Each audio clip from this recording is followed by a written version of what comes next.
easy, but not be right now. Maybe if I was to you, yeah, be if I was to go to war, better be a little, yeah, be if I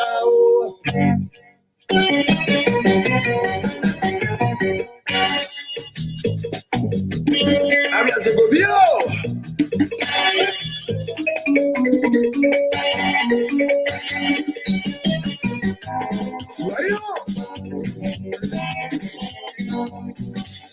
What you be ready, but not be right now. Maybe if I was to so yeah, be if I was not be right now. Maybe if I was maybe when you yeah, be if I was I was to go yeah, be if I was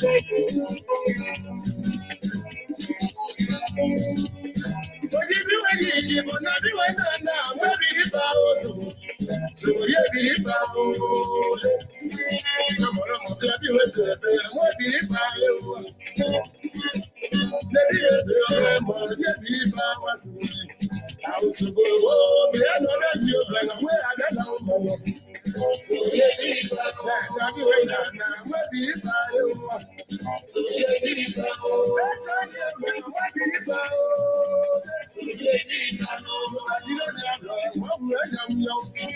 So, yeah, if I was. I want to let you know, maybe if I was. So, yeah, if I was. Somebody that way, get your money.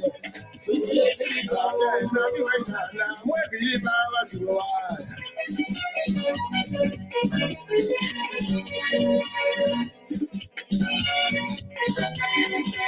Hello.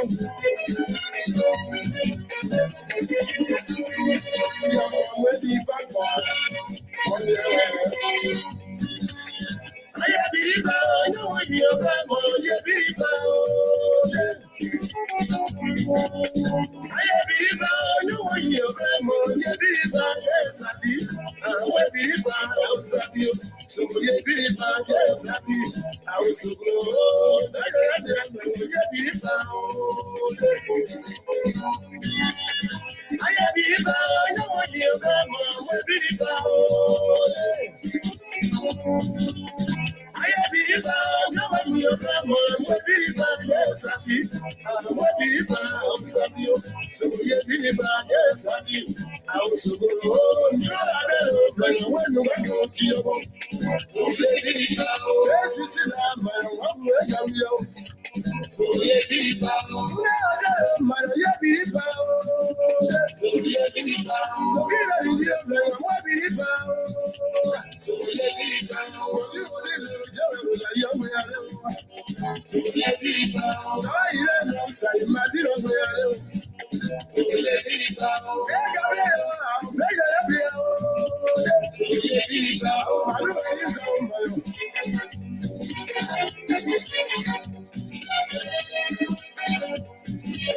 I just shut down. So no.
Okay, good evening, good evening. So, want to thank you so much for joining us here.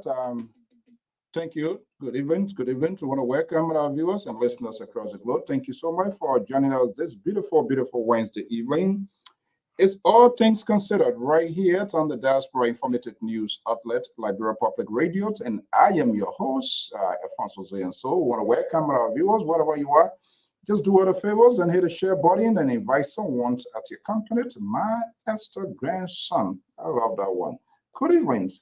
I watching from my comfort residence along the newly Japanese freeway. My guest is in the West African state of the Republic of Liberia. Mr. Joseph, we are good to have you here. Don, good to have you here. Just hit the share button and invite someone to the company.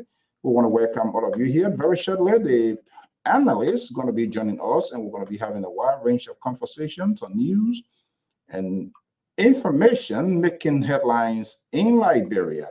And of course, as usual, so we're always here to have this conversation for the good of the country, making sure no one is left behind.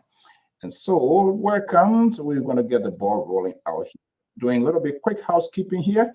And we're going to get the ball rolling here as well. But in the meantime, we say thank you for sharing your evening with us right here on the Diaspora Informative News outlet. I am your host, Alfonso Zayan Sword. The Liberal is not going to get a room here this evening. So all his tabata that he talks every day, stepping his feet back and forth, that's not going to happen here. He's going to be contained. We're going to barricade him here this evening. Not actually, but we're going to make sure and give everybody the fair share. Welcome to the show, and let's get the ball rolling right here to right now.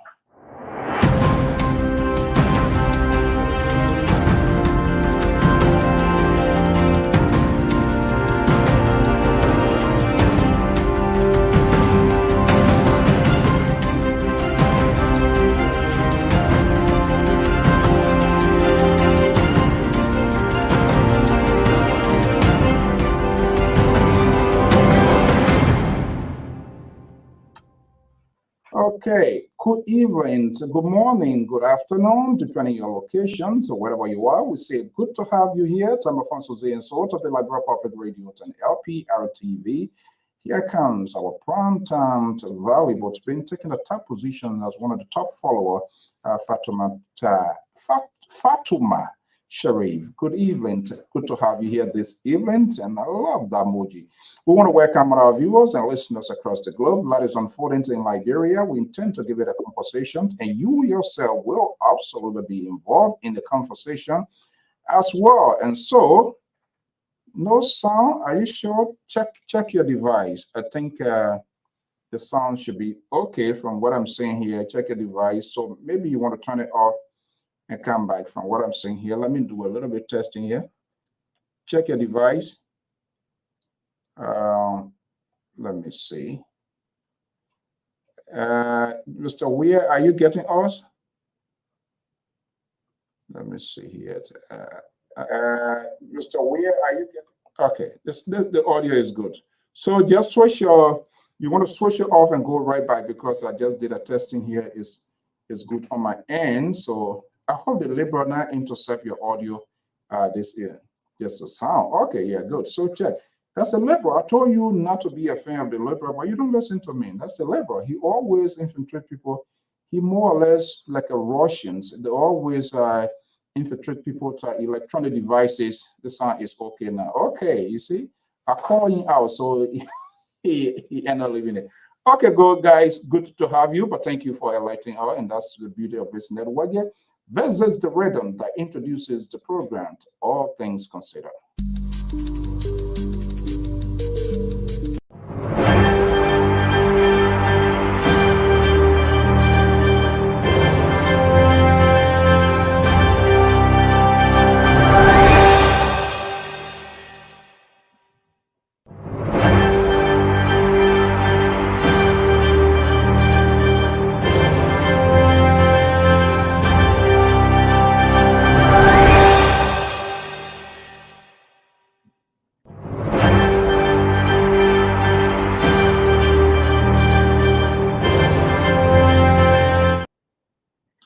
Okay, good evening. Good to have you here. Let me bring my analysts. They already assembled backstage.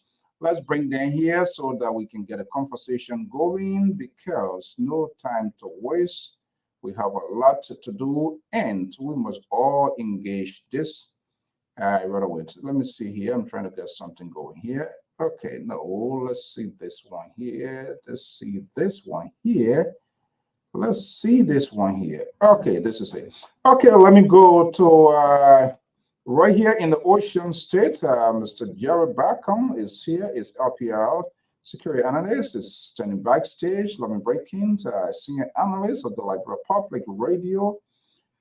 Good evening. He looks like Ambassador Joseph Boyka, anyway, a Boyka supporter, so which is also good. Let me go to New Jersey, where our senior analyst so Washings, they are here this evening. So let's see what we're going to have a conversation here. I am the only guy here, the only independent. That's what the liberal don't like, but that's the fact. But it is our job to discuss what is happening. Okay, guys, good evening. So welcome. Good to have you here. Thank you for your community service, for giving back to your country, tapping into your expertise every evening here now to make sure that we discuss Liberia, to make our voices heard as well, and I will form part of the national conversations in the West African state of the Republic of Liberia. Good evening, welcome. Let's have a conversation right now. Okay, there's a saying that say what? Lady before gentleman or gentleman before lady? Which one is correct? Ladies before gentlemen. Ladies Okay. and gentlemen. Okay, good. All right. So, Madam Valiant, good evening. Good to have you here. How are you today? Good evening, Mr. Soul. Good evening, Mr. Bacon, and to the people of Liberia, wherever you are today. Whether it's evening or morning, I want to say hi to you all, and I'm glad to be on this show among these guys, man. And when I'm not here, I miss the show, so I'm glad to be here Yeah, tonight. absolutely. I'm doing everything possible to recruit for us to get more female, but I don't know. I don't know. It's someone agreed, but we're still waiting. And part of that is to have the diversity in terms of gender base, to have even if there's a youth that is willing to come here, as long you have the time, we are willing to. Anybody who willing to form part of this conversation is good. Mr. Barkham, good to have you. How are you? I'm doing great. Reporting Okay, for duty, sir. okay, good. Well, I think your friend, you seem to be, you and the Reverend, you guys are getting along. Eh? Yes, it's good to get along. I mean, for the peace of the country, for the Oh, peace of the come world, on. for the peace Yes, of the world, we have to get there's a along. reason. There's a reason. You guys have one thing in common. That's why you're getting along. No, So, no, no, no, no, no. There's no hidden agenda. Look, we need peace and stability around the world. In order for the world to move forward, we need peace and tranquility in our country, around the world. oh, politicians, peace and stability. They always use that as a caliber to push their lines. All of it, but which is factual. We all want peace. When peace in Liberia, we will also have peace here. Okay, today is all things considered. And so, to our viewers, this is a little quick commercial here. We actively involve in community initiatives. So, we do live Facebook screenings, we upload that into our YouTube channel. We do promotional interviews, commercials, we advertise, we play your commercials on our regular program during live show. We have what I call a special package because of what you do, humanitarian, and all of that. So, and we do all sort of things. It could be a wedding, it could be your birthday, it could be your anniversary, something memorable, be it funeral, be it family reunion, to wherever you are, be it in Liberia or here. Trust me, we have the capacity, and we can work around if there's no way we can find that way out. So the number is there 682-433-8802, or even you can contact all of the panelists. And I think this is what we need to do now. All of us, we need to market this thing here.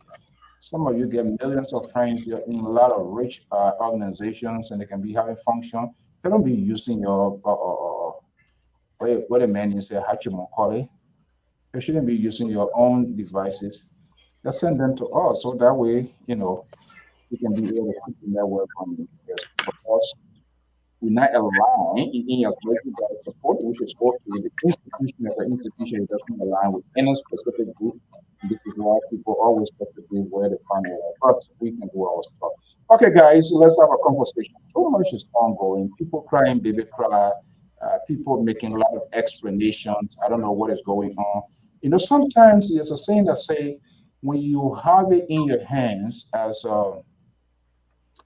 you should treat it like a chicken egg. You should treat it in a very unique fashion. But when it's out of your hand, man, then it becomes it's a difficult thing. And then it leave you with what I call jawbone exercise. You're just going to be talking about it. That's a long time to waste. You not even go first year, years. People making explanation and all of that, telling other people to shut up. Come on, if a person don't come in your country, say that in your own country. Simple as it is. So let's have it. All things considered. Jared, Mr. Barkon, you're monitoring what is happening, what is going on, your government, is people, the society, or. Let's hear from you. What is most interesting that is glued to your attention for which you want us to talk about here this evening? Thank you. I'll be back. I think I hear myself. Then you need to, that means you get an audio there. You have something audio. Uh, If can you hear there's me? if you listen to another device and you want to lower it. There was a TV. I shut it off now. Okay. No echo right now. Okay. Thank you. Yeah, thank you. I mean, I'm glad to be here this evening. Wherever you are, good morning, good afternoon, good evening. Thank you for having me here. The thing that's really hard in Liberia right now, although I think I said it in the chat room, but I was not have the opportunity to go through it yet, which is the fact in the by me or by the Liberian people. It's the budget 2023 and 2024 budget. Uh, Mr. Buckeye I introduced to the Liberian people. So I don't have the opportunity today to look through it, but as I'm hearing for the demand, it seems to be good. So but Mr. Buckeye is on time to deliver budget to the Liberian people. So I think that's one of the things are very Don't excited. control something out here. You hear it from the divine, it seems to be good. And then bad piece there, you get only the good one to talk about, right? Uh, I mean, if you do a statistics and you got 50% and you got 20%, then what do you expect? And, so the feedback I'm getting, it seems to be interesting. People are happy about it, so that's what I want. And first of all, the budget delivery is on time, so um, that's why. But I have not had the time yet to go through it, you know. So hopefully by tomorrow or the next time will come, we should be able to discuss it. I think I Budget is sent a it. long range. It's not, yeah, I a think I lot sent it. of, I think I sent it in the chat room, for people to yeah, review it. we're going to take time. It's a lot that people got I to mean, it's a digest. dedicated issue for so I don't want to rush to it, and I'm not Right. on Yeah, absolutely. budget I list. myself, I'm just kind of like try to peruse, just do some sort of Exactly, skimming through exactly. it here. So we don't want to rush it. It's a very huge thing. People don't want to incite their emotions, their own political feelings, and all of that. Okay, let's go to the Garden City of New Jersey, where our senior analyst is standing by. Madam Balayan, what are you hearing from Liberia? What is so fascinating to right now? Is that the same budget, or what's the fun? What is a political fund? The election thing now. We still have to have some political fund because there are a lot of plenty things going around, and we'll play some of these little funny tips that are out there, just to give you a conversation. But what has been drawn to your attention? Mr. So, thank you so much. What has been actually drawn to my attention is the developmental aspect of this government, especially when it comes to uh, the budget, the improvement in our allotment. Though I haven't gone through the budget in full, but I got some summary aspect of it that so far that have kind of make me not a regret for supporting this government. And not because sometimes you support something, you feel happy about it, but my expectation is actually what I am seeing from the start. And if it continues on this path, I think we are on the right path of rescuing Liberia.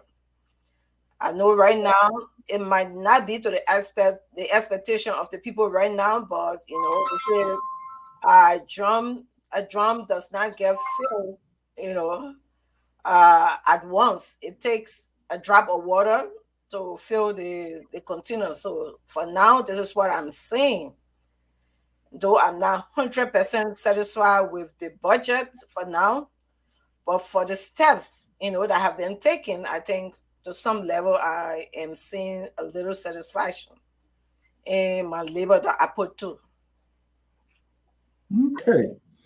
All right. For me, I want to cut my Caesar all over the place here. Recently we didn't have a chance to discuss this here, and that was quite fascinating. The former CDC chairman, people are finding themselves, I don't know, they are making the political accommodations of what they're trying to do, or whether this is an inside work of the CDC too. I don't know.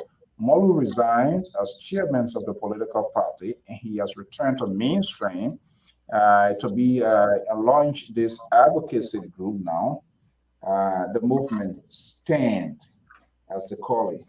And we saw what happens to what happens to other the rallying people. So I don't know. That's a sort of new style now to remake politicians, to remake themselves, to rebrand themselves, or something. Or people were misplaced. There are certain things they used to. There are certain things they good at, and so it's quite interesting to see Molu, and of course the CDC general. He was at one of the intellectual forum today, and some of the things that were coming from out of him. Oh, that my goodness, this is quite interesting. But we have to discuss that, and of course, our viewers, our listeners, are going to form part of that by us putting the number out there. Let's take a holistic and break it down here, not break it down in the simplest, but the overview. We all are not financial experts. But what is the budget here? What is the significance of the budget? Why we should put emphasis on it? What is the good side of the budget? All right, talking to me. Yeah, anybody can take the lead. Why should we be concerned? What if we say budget? People might have interest in different places where they want to see government want to be investing more or whatever. So, where were you? And you guys are from different professional background. Fair to mention. So, where will you be? Where will you be looking at if you had an opportunity to peruse this full budget? Where will your interest be? Well, welcome, Mr. Isaac Rule, who has a strong community leader in Minneapolis. Mr. Rule, good to have you here this evening. Thank you for joining us. Yeah, thank you, Mr. So, well, actually, my interest has been mainly is the health, There you go. education, and agriculture. That I your will era. have been sorry. I said that your era, so I'm not surprised. If you're going to call differently, I'm going to say, wait a minute. I'm going to give you a chance to say it's to start all over. But you hit the nail. No, Go ahead. and there's a reason why I chose health. Actually, I'm in a health era because there is nowhere in this world that people can undertake anything without good health. So health conditions has a serious effect on man's ability. If you are not healthy, you cannot function. You are not healthy, you cannot produce. So for me, that is a major area that need to be, that the government need to be concerned about. And as you know, I was just in Liberia. I saw many of our people. They fight. Sometimes the people are sick, but because they don't have the ability or they don't have the fund, they stay in their houses and die slowly. So if the opportunity is given them, especially when government focus and when medical, or medication is available for the poor man, I mean, it will make them to go to, the various hospitals where the fees are moderate, amount to accommodate their ailment at a time. It will motivate our people and will make them to live longer. So that's really why maybe to really focus in health setting. And for a country like Liberia, for where we are, and I mean, it's so sad. And we will have our parents there. You see that you can afford here and give to, your to give your family support. But see the number of people that do not have the means to go to hospital. And you ask them, they will tell you, I cannot afford the medication, or I don't have money to go to the hospital. So that's what I am really focusing in this area. Okay, we're gonna break down. We're And gonna the break next down. Mhm. and the next thing, the agriculture. If you cannot Agriculture. feed yourself, the next thing is you're going to get ill. So all of them are interrelated. Now you see, if you in Liberia now, if you don't have to, you don't promote agriculture, you will not have the means, especially with the income that many of them having. The government is not able to employ all of the citizens. Those that will be there to be involved in the agriculture area, in farming and other things that they will do to sustain themselves, it's gonna make them to improve themselves in the country instead of waiting for a government job. So for me, those are those areas are really main concern to me. And I saw a baby step to that direction, because seeing the level of deduction that is being made from the president's office, that is the Minister of State for Presidential Affairs, and then we saw it with the legislature, not even the legislature, but the speaker, and then the pro tem. And this is why I love this lady. Every time I can, I will commend Yomli to the highest. She gave 60%, the highest of all her budget, you know, to reduce her budget to that level. Man, I would just commend this lady. And that's why when you saw the Women Day, I celebrated her. And I will continue to celebrate her. And I think that going to promote her, or that going to motivate her to do more for our country. Okay, Mr. Collins is our senior political commentator based in Minneapolis, Minnesota, and is a strong supporter of Ambassador Joseph Newman Boyka. He's one of the Boasians, by the way. Welcome to the show. So, Mr. Thank you, Barkon, Mr. Sir. who I'll be bringing into our but Mr. Barkon, so we want to do it first come, first serve. If you're two other three of you, you're within the same crop. So, and anybody can go, I really don't care. But we want to do it in the other faction here. Now, you see, Koto started something, she went straight into her professions and all of that. You come from a different background, Mr. Barkon. Budget, and it's a hard present issue here. Why should we be concerned? And you, as a Liberian, what are you looking for? When the physical budget is released, something that will come through your mind, runs through your mind. Okay, I'm waiting to see how the country going to be like. Uh, this is my interest. Do you have a specific interest in the budgets in terms of the allotments, how government going to distribute the money to different function areas to make the country to be functioning well? Yeah, sure. You want me? Okay. Yeah, Yeah, this is you. Yeah. this is what comes to my mind. You see, the budget is a reflection the upper mobility and how the government going to proceed in the next fiscal year or the future of the country. So the budget is not just figures to throw out there. That's where you're going to determine our GDP for the next 12 months or for the future. So there's something that's a very touchy subject for the Liberian people, not only for the Liberian people, but the world as a whole to see where Liberia is going. Uh, like my dear sister said, I was in Liberia in January, and more people anticipate for the budget to pass to see those who seeking employment. Sometimes they go to the offices and say, "Look, the budget have not passed yet because of this. We cannot hire you and blah blah blah," stuff. But yes, my interest. My interest is the security, education, and agriculture. The three things work together. Then I will come to the health sector. But let me get a few minutes on each of these subjects. The national security, especially when it comes to the national security, we need to put a lot of emphasis or a lot of money into the security sector. If we don't, our defense, our police, our fire service, they need new system. Most of our equipment, they're dilapidated. I mean, some of the fire department. Look what's going on in Liberia right now. Most of the horses are burning. I mean, I don't know whether you have been keeping stock of it, but look at every day or 2 or 3 horses got to burn. They can't even, the fire department cannot even get to the horses, you know, and it's sad. It's very sad to see people. So that's what I'm emphasizing on the security. Yeah, one of the things I want you to think about. Most of the time, we put pressure on all the police people are not solving the problem. The police people are not doing this. The security are not doing this. But there's no money. Everybody protecting their own area here. Culture went with the hell back on security.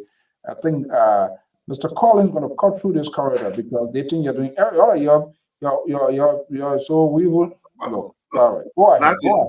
Life is interest. Politics is interest. Yeah, politics is interest. Look, we can't even solve some of the crime because our crime lab. I didn't know what I would get crime lab in Liberia.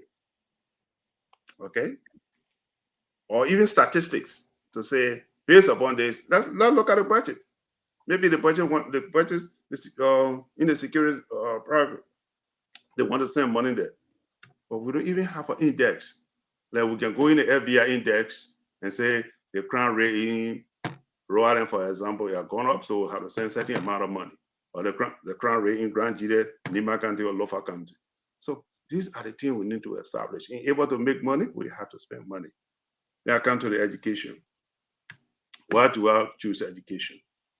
Education, when our children, today, you and myself, we are on the network because our parents made the utmost sacrifice for us to be educated, especially some of who from the rural area, to come to Monrovia, from Monrovia, and we migrated into this great United States.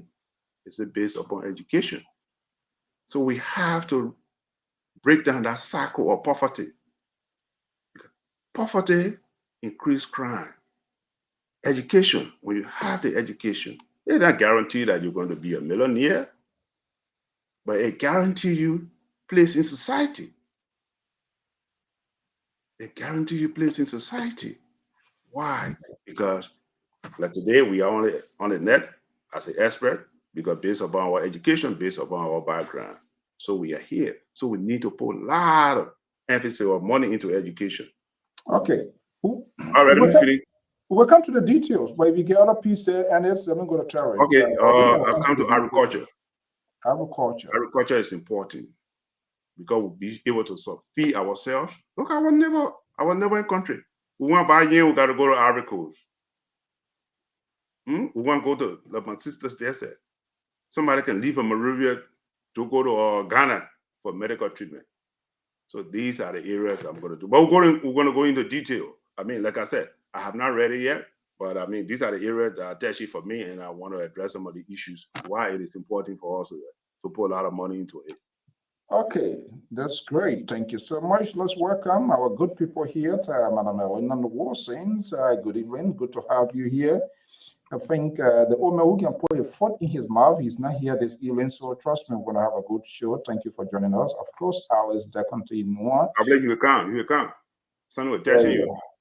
Yeah, I know. When I start talking about it, I think you can jump. Alice, good to have you here. Alice is a Liberian gospel artist based here in the USA. We're making plans to feature her here because we intend to touch every aspect, not just politics, professional people who are making meaningful contributions to make the nation to be what it should be as a country. Because here we have celebrity here. These people, they're powerful people. They are influenced into national politics here. We know what it means when celebrity endorse you and all of those kind of things. So thank you so much for what you do. Let me go to Minneapolis, Minnesota. Terry, you heard all the tabata coming from your friends and colleagues here, who all of you in the same area, which is also good. Where is the missing link here? I know the budget is so much, it's important. It gives all a sense of for the fiscal year, coming year, and all of that, how government going to operate and where we're going to see a growth into the economy, creation of job, enhancement and advancements of different sectors of government to make it more functional. They are also saying, well, people copy and pay something, they take it from the CDC wing, they put it up, try to make it a different structure. Okay, That is okay. But what is your concern? Is there a specific thing besides that? This is Wednesday, all things considered. Where is your attention being drawn? Sure, Mr. So, thank you. And to the panel, good evening, Mrs. Cotto Banner here and Mr. Jerry Bacon. However, what I think we are not getting, I'm not an economist, but what I read on the e-mansion website and I saw Boyma Kamara, what I read was a draft budget and a draft budget that that have been revised, that we're not looking at 1-2, that was submitted to the deputy speaker of the House. So that means this budget have not even yet been discussed by the House for them to agree whether if we want it or not. So the cutting of the budget for the House, I don't know if the House have agreed to that budget. Whether it, because I listened to my big sister saying that Yombi cut her budget and things. I don't know if Yombi agreed to that budget yet, because it have not gone to the House for them to confirm it into law. So I think that these guys, that Burma Kamara, the executive, is a draft. That was a draft. So that means it is not a confirmed budget. It's a draft. So it is the House that is going to discuss it to say whether if we accept for our budget to be cut this way. If somebody could educate me, I could be wrong. But from what I read, that's how I look at it. Because like the House have not yet fully discussed whether if this is the budget we want to work with. You understand that? So I see everybody discussing, the budget did, the budget that, but have the House agreed that this is the budget we want to work with? And how did Burma derive his figure of cutting the House budget to that extent? They like Che have 4 million point something. And I think the circle of the budget is a law. So I think the budget under the 54th legislature was a law. So I don't know if the executive have that power to just project a budget by cutting down the both branches House. There's an executive provision too, because the president he runs the affairs of the country. I don't know. I have kind of little convoluted stuff there. Yeah. So I know that there can be consultations behind the scene.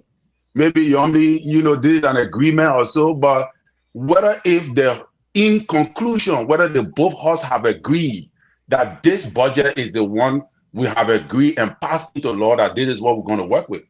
So I don't know if she was the one who cut that budget, because you said she cut, and we start thanking her already when the process have not even gone through the House yet. So I think, we got to wait to see whether if the House of Legislature, whether the legislature is going to agree to this budget before we can even start to praise it and say, yeah, this budget is will meet the necessary requirement over the next fiscal year. And Terence, here is where I want to come when it comes to that. When it comes to budgetary allotment, it's like, okay, you are the head of the home, right? Normally, everything in your house, you go about what you're supposed to give to your children, what you need for this month, you list them. What you need, okay, you list them. You're not going to do it in isolation of what your children want. You're going to question them, right? I think the problem will be they not just accept like our hearing from the CDC government that the judges will go and put budget in for people. But you don't go and allot for somebody's office without their consultation. And this is where I'm coming in to say that. Ambassador, without their consultation, you're not going to allot for them. How do you know their function or their ability, their spending ability for you to go and allocate a budget for them? It's a forecast. It's just a projection. that okay, Right. this is what we want to have based on what we expecting as an income. Like you and I know, Okay, we listen, have Don, check your email. I'll send you the okay, link. like Sorry, you and go I ahead. know, you know how much you're supposed to make monthly on the average level.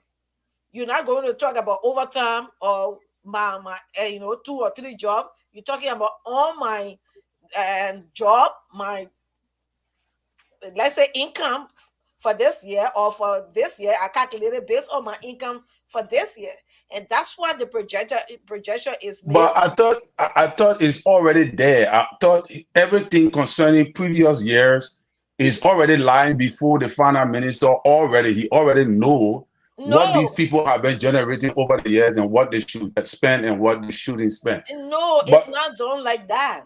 That's why I'm okay, telling but you. Based okay, This on the point, projection, you know how much you're going to make annually.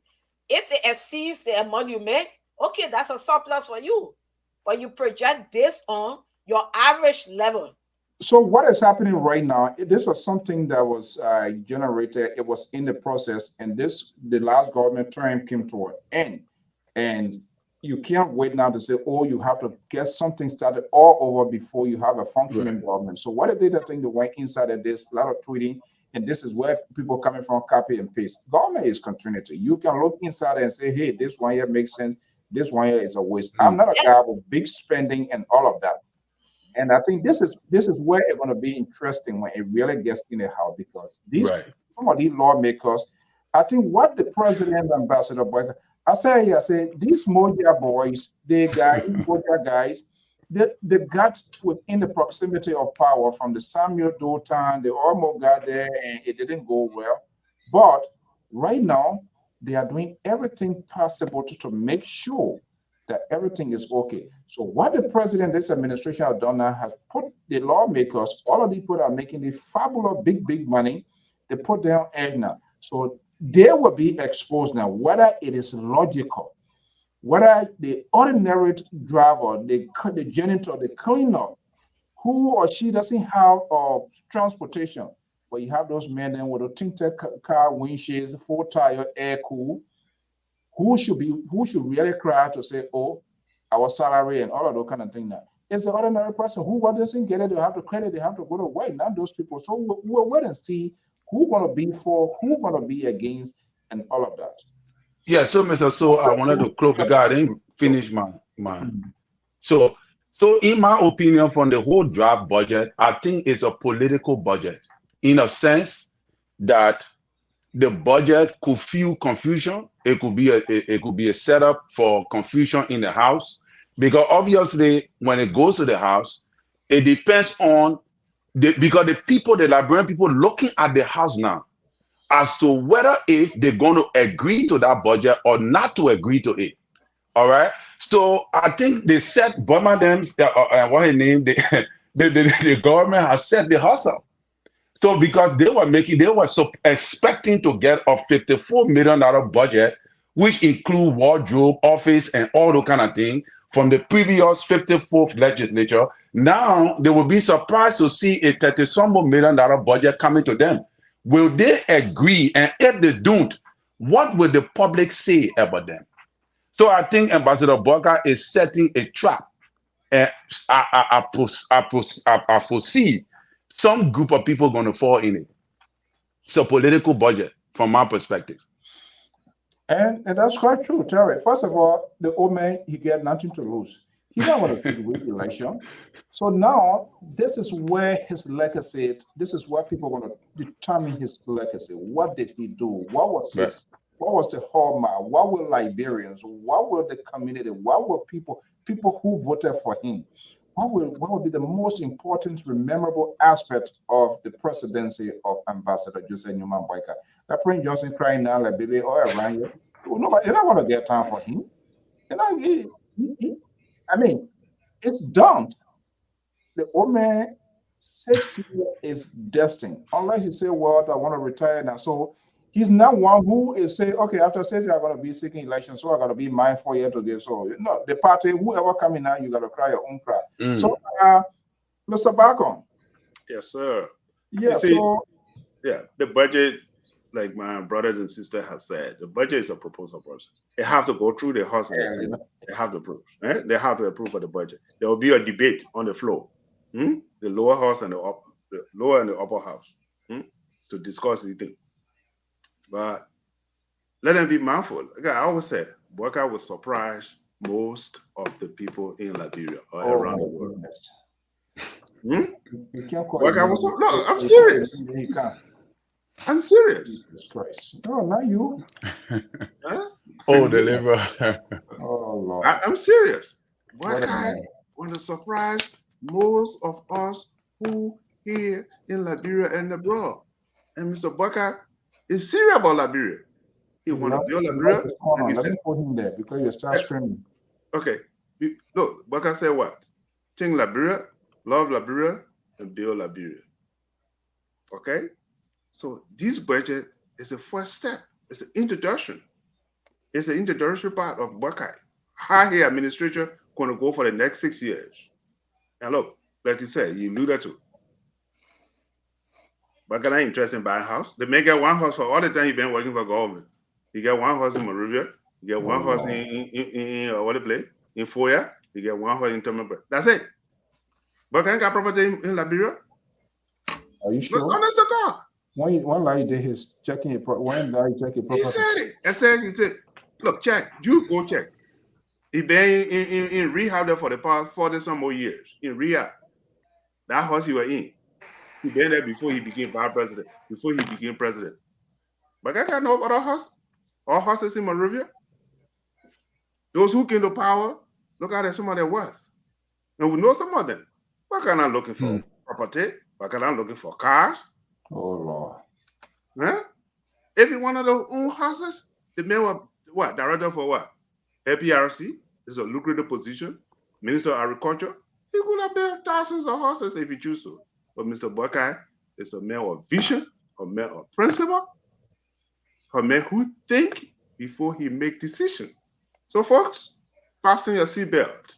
Boyka is en route. Wow. So it looks like LPR is becoming a Boyka affair. Jesus. Here we come another abortions.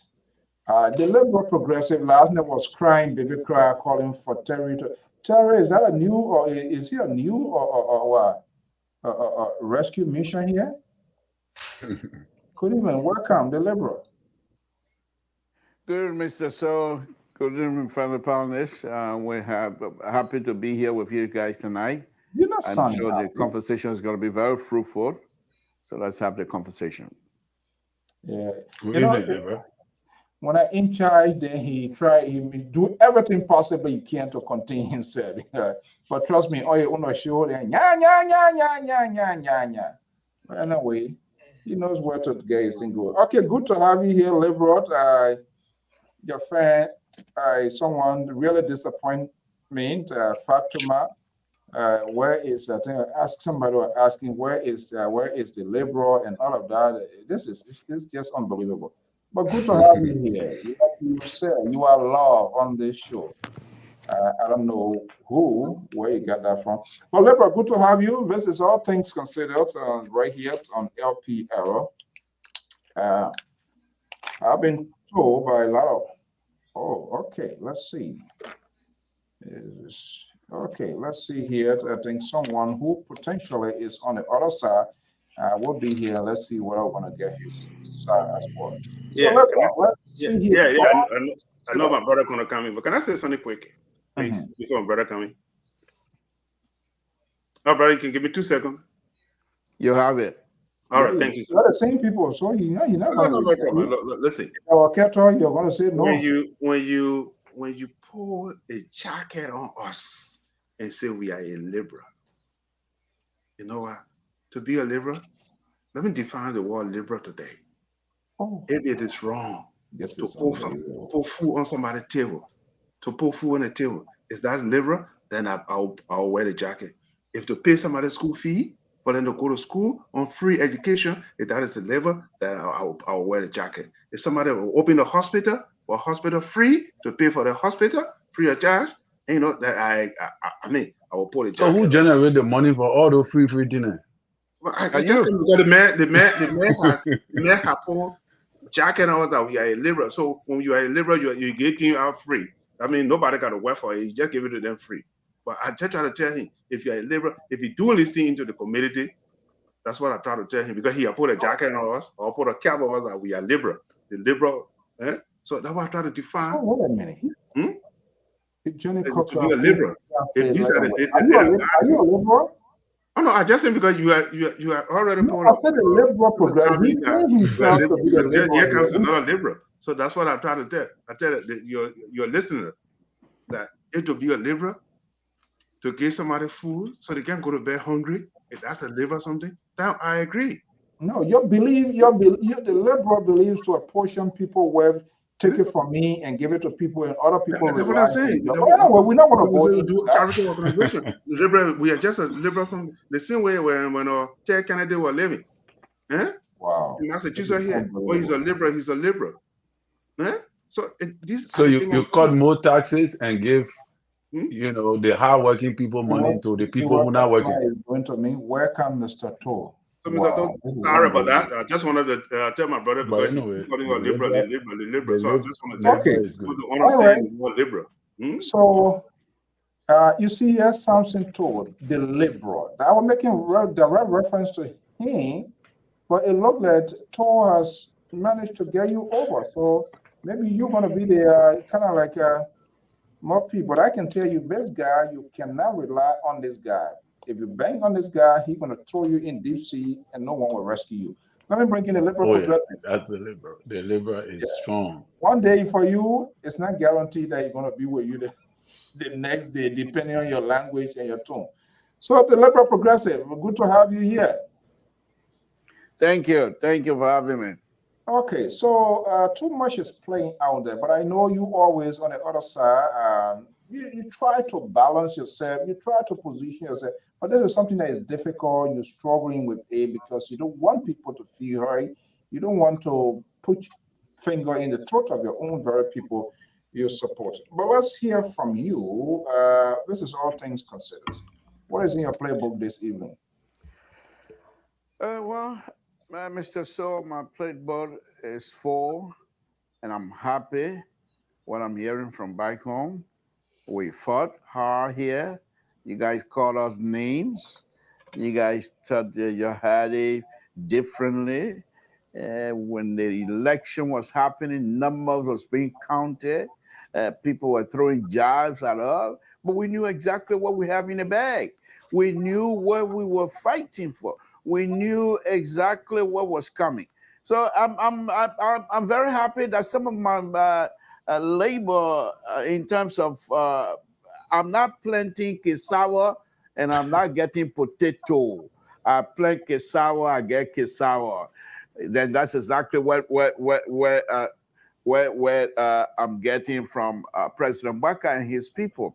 Mr. So, we told you before that this Ambassador Baka, not only was he a seasoned politician, but he was very experienced, and that he will utilize his experience to benefit all of us. And this is exactly what you're saying here.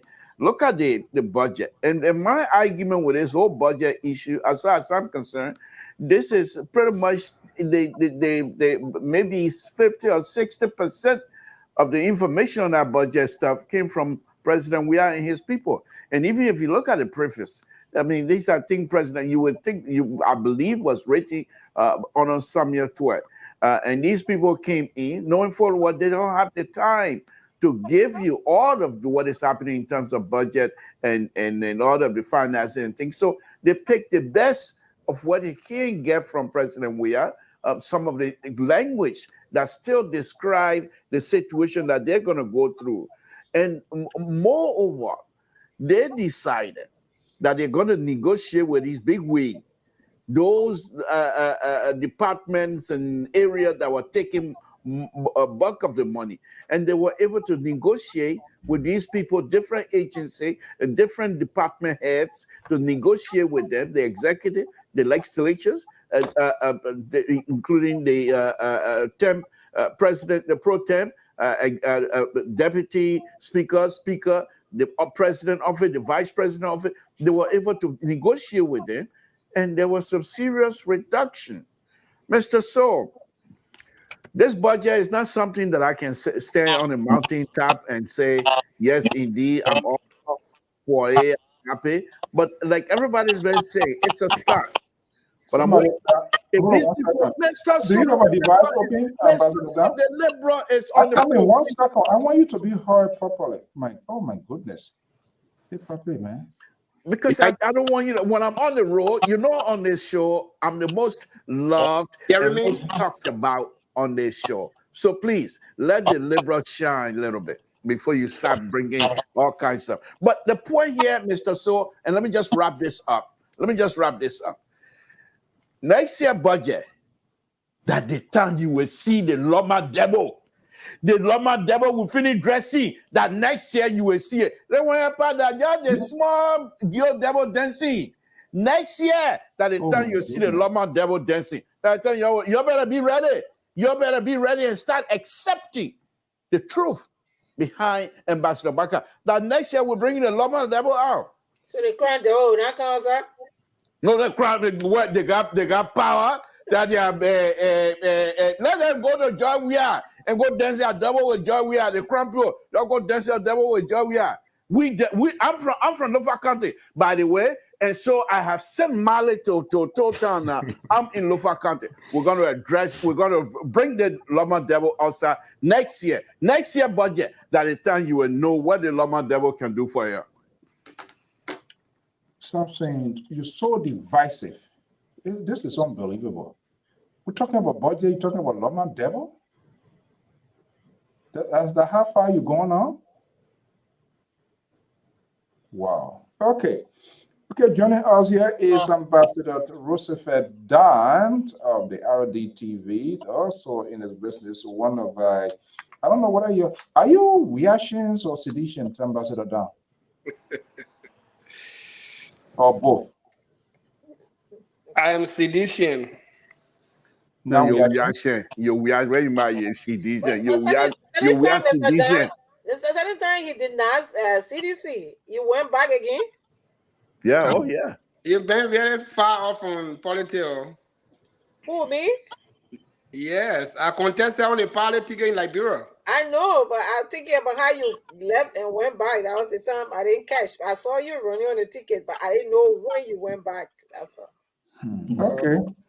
Well, okay, Ambassador Dan, good evening. Good to have you here. Yeah, thank you so much, Mr. Su, and your co-host and the panel tonight. You heard what the Labour was saying? It is a pleasure for me to join you guys tonight, and I just want to say something about the budget that you guys are just talking about. When we talk about academic setting, if you copy somebody's work and use it as your own, it's a stealing. We call that plagiarism. So the Unity Party are gone against academic rule that is worldwide accepted by people. If you take somebody's idea and you do not give credit to that person, and then calling themselves, how do we call it, rescuer, we expected them at least to do things differently than going so low.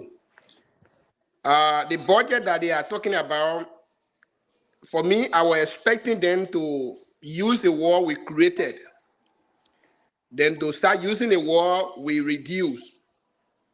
So there is no difference there that for me, I'm saying, I expected them to create new budget that will fit the whole country. That any other person outside the country will say, yes, I think Liberia is moving in the right direction. But if I do something, you just come and say the size of this is this, maybe the size is small, let me just increase the size, then you are not doing different things. You're just trying to modify maybe what I'm doing. So for me, I see that as stealing. They are taking our idea without giving all the credit for that, using it, and the whole apology to the CDC party to give them apology for what they are used from us, our idea. Nothing different that I'm seeing. Even though they try to make it to run with it, they are jumping here and there that they are done something big. But for me, I know that it is not what we're supposed to be celebrating because the idea, it didn't change anything. It is Georgia idea. It is the CDC idea to set the budget. So, Ambassador Dan, yes. you want to start Tabata so soon here? Yeah. So hold on one No, second. it's Hold not. on one second. I know my colleagues they're going to come in. Are you seeing the budget? Was that a CDC budget or the budget for the Republic of Liberia? It was for the Republic of Liberia, but I'm saying who brought the idea? Who No, drafted it? hold on. I come into that. So when CDC came to power, was there any set or was there any sense of any continuity coming from Helen Johnson's leave that CDC adopted? Yeah, but for me, that's what I believe, that government's supposed to do that. You have to continue for the next president. But to make it celebrating, I hate to say it is something new that just came from heaven and just touched down today. That's why I'm concerned. Oh my goodness. So they are absolutely done nothing yet for them to celebrate because we are yet to see the rescue mission actual work coming up in the country. So if you are just coming to say, oh, the budget was this, we reduced it, then what is it that you're celebrating about? Nothing different we see. Okay. They're supposed to create their own budget, so we see that they are working. But to just reduce, or maybe you take 100 out, or you add it on the other side, you take the 100 out, you put it on the other side. So what's the difference that we are seeing actually? Oh, so let me see. I don't know whether the liberal, progressive, or Terry, Cotto, or Bacon, but everybody going to add their piece here. I just wanted to say something to Mr. Dan. Is it a specific thing to do to say it's a special thing to do? Because I'm an accountant. It's so good. The thing you're talking before I told something, I get an idea on it. I was an accountant, I am a politician, and I'm a nurse. So the three things, I found myself right within what you're discussing. Now, my friend is here. Dr. Jones, the conversation is about they have the template. The template is there. You are not going to change any template there. The only thing that will be changed is the narrative and the figures.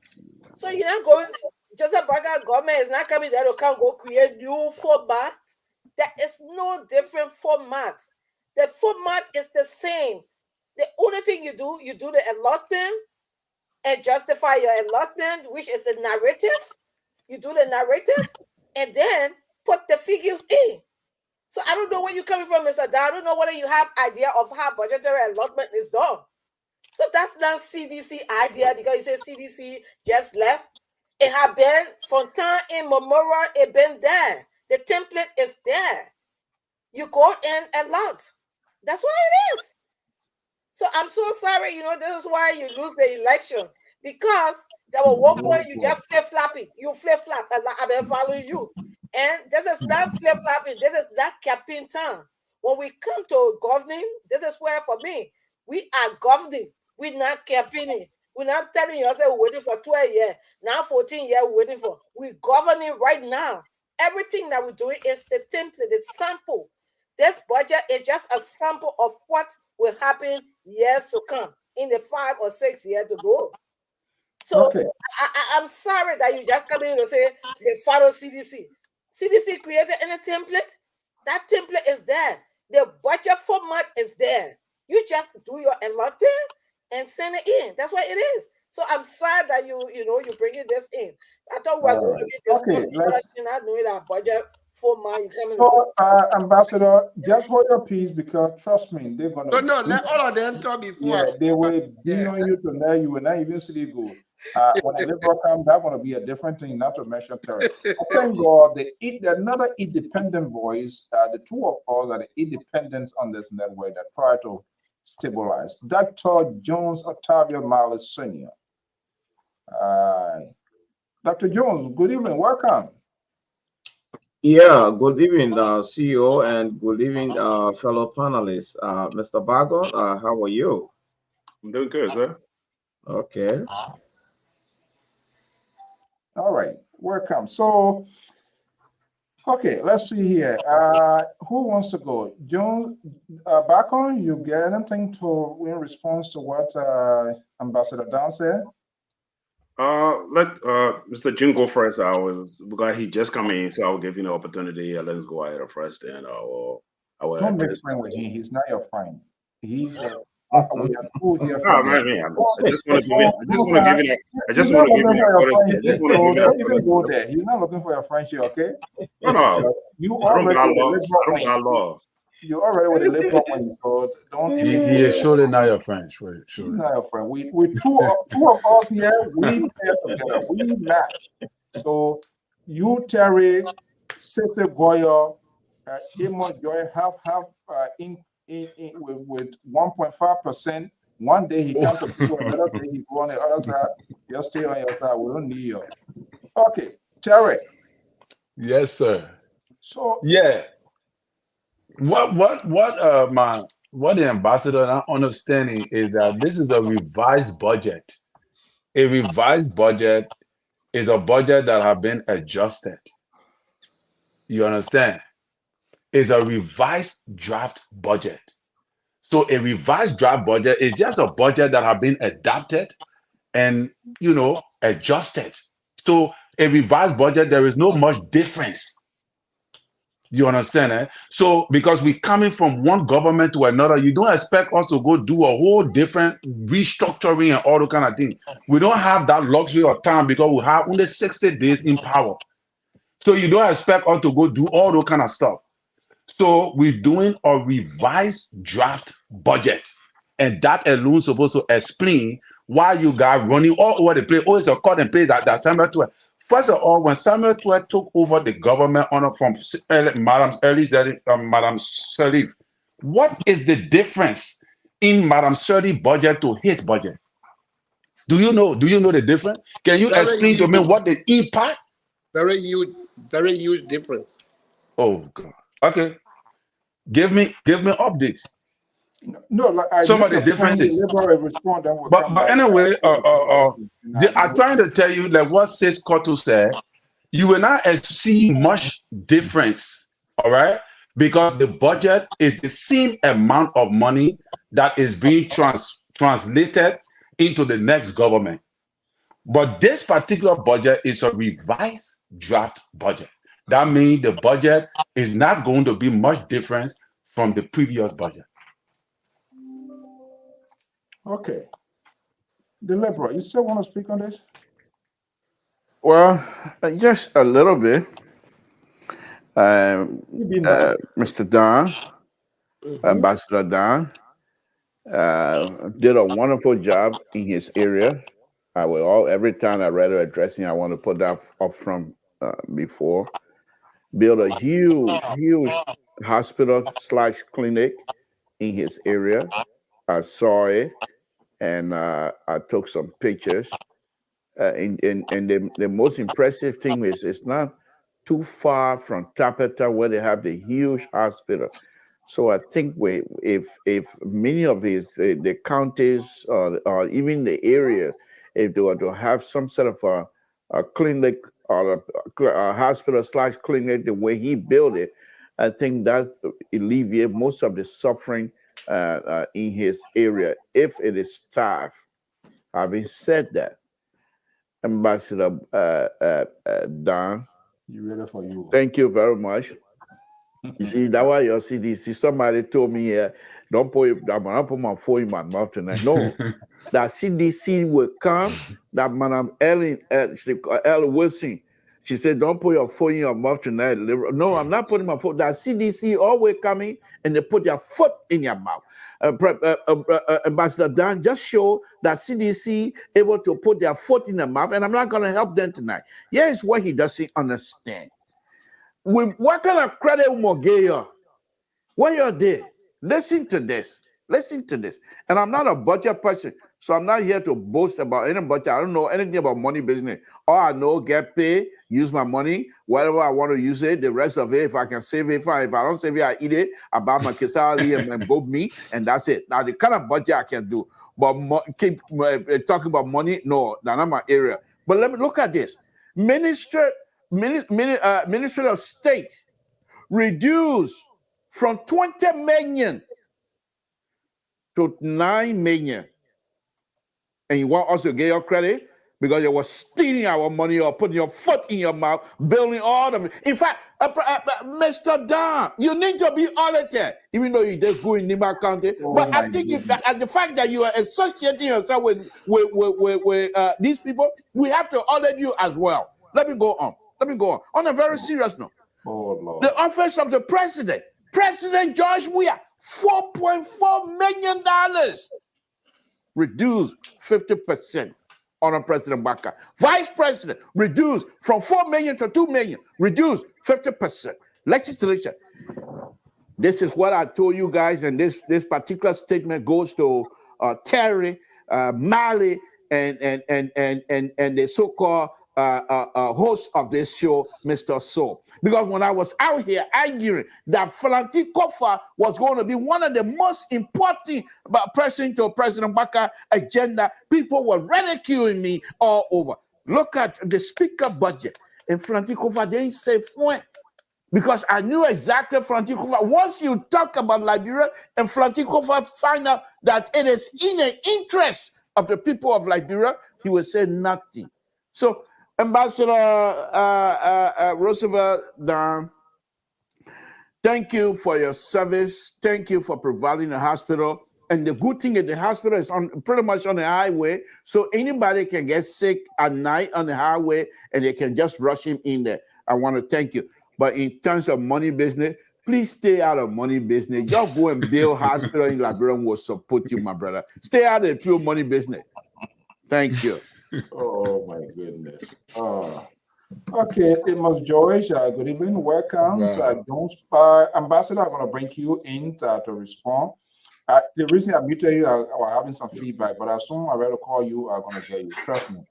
The good thing, I am in charge. If it was a liberal, trust me, he saw how what he did, Jenna, he praised you, he carried you out, and then he took the life jacket so you were someone saw and leave you there. Amos George, good evening, welcome. Good evening to Madam Cotto and good evening to all the gentlemen. Oh, good evening, Pa Josh. You can't call people on the internet. No, there are too many men. I don't have too much interest in calling men names. Mr. Soya or Terry. I can see. Yeah.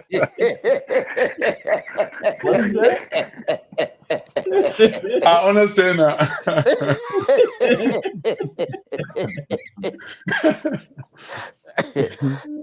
You not something to you're not going to tell Mr. George to speak the way you want him to speak. Okay. So what's the problem? No, I don't have interest in calling whole lot of men his names. life. He's not, he speaks the way he wants to speak to him. Yeah. I'm not interested in that to call a whole lot of men names. He said, Terry, he's going to be in a fighting mode tonight. Last night, we were perfect. Everything was going smooth. You saw the kind of interaction you and him was having last night. Now watch tonight. Let's go ahead. I'm not sure about tonight. We had an interaction last night. My thing here is I base my issue on facts.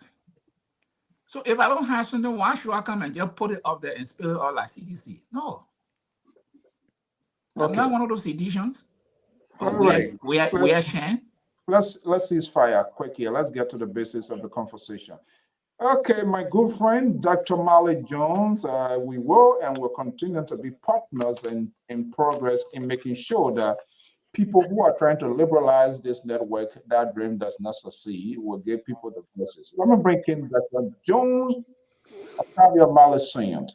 Good evening, Doc. Yeah, good evening. Good evening, fellow panelists. And I would like to agree with by George tonight. I think there's a need for everyone to auto protect the only lone female on this platform, because it's like all the men that appear on the platform, they appear with new glove, boxing glove on their hands. So we have to protect the lady. Now, Kotu, you will protect. However,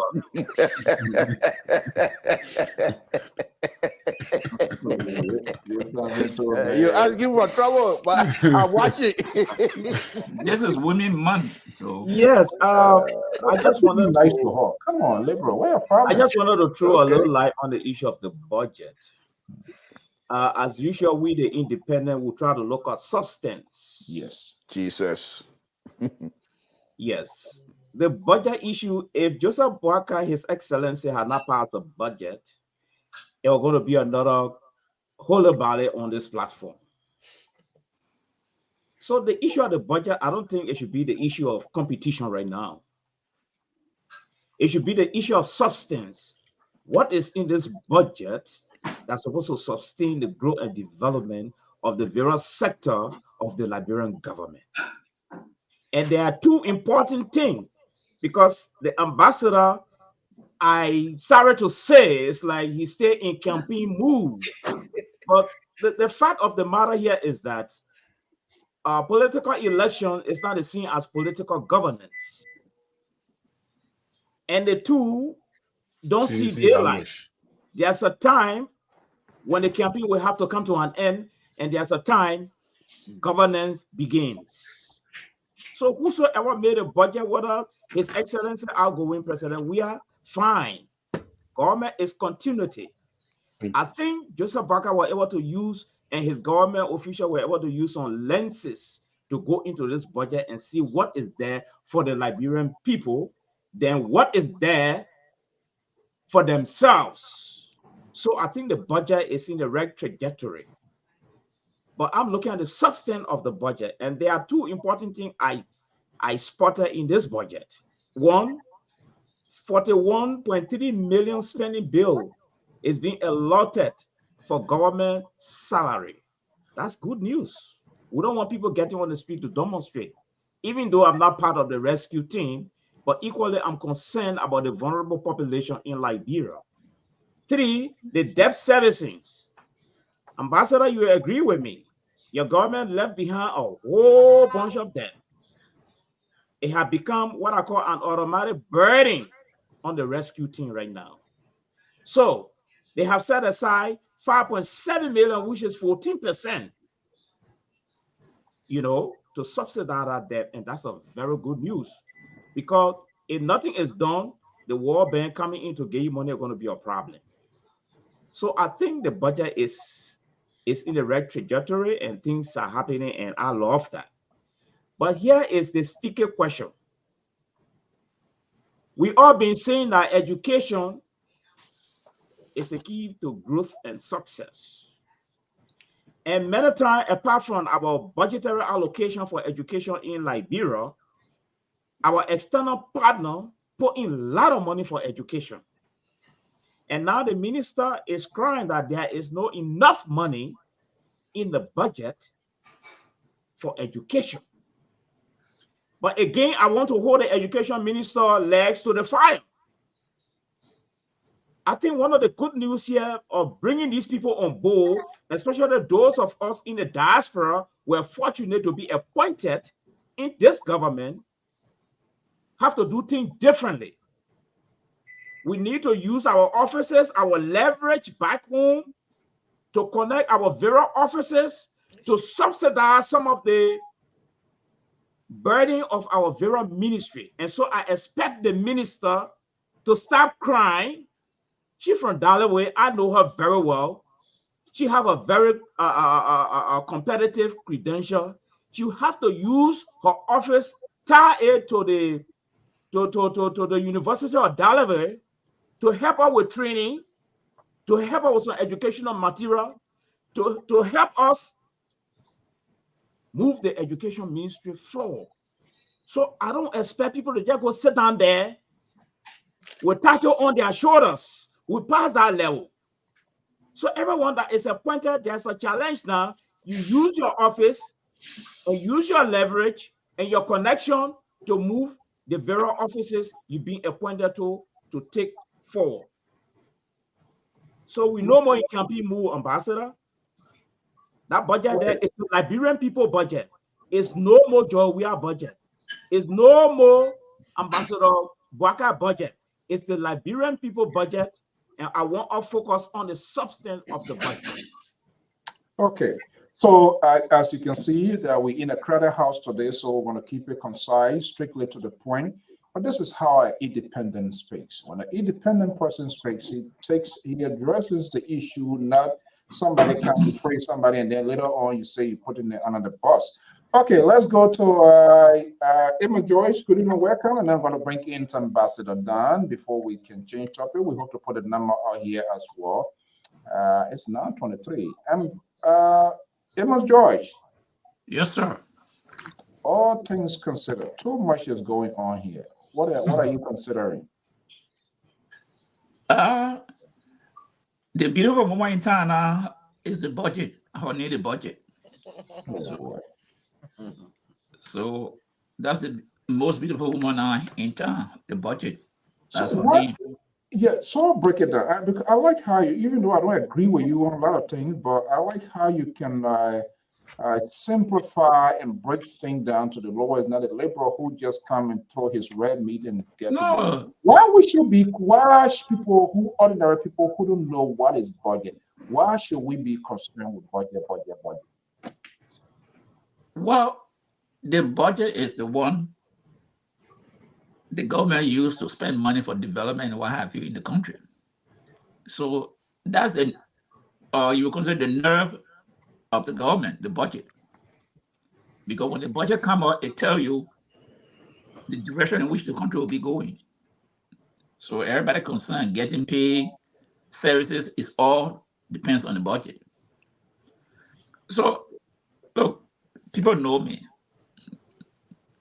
I ain't supposed to support guy.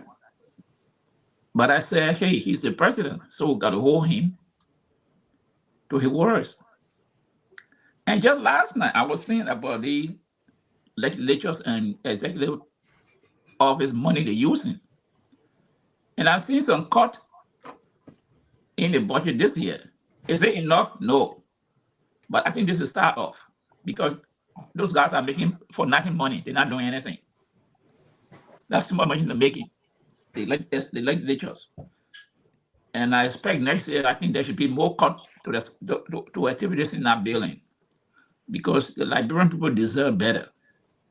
You can have 100 what men, 4, 5, 7 men taking away millions of dollars. But CDC, the talking point, we started devil dancing for 6 years. So we know now how the devil can dance. When they're singing, we know the direction in which they want to go. They can make all the noise. The talking point is their budget. How can it be your budget?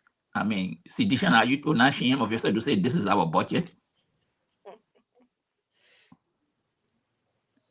I think we should be going to the substance of the matter.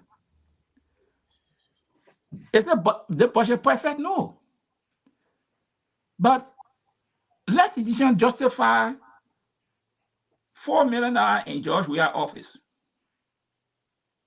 Natalia Mangaden. How can they justify that today?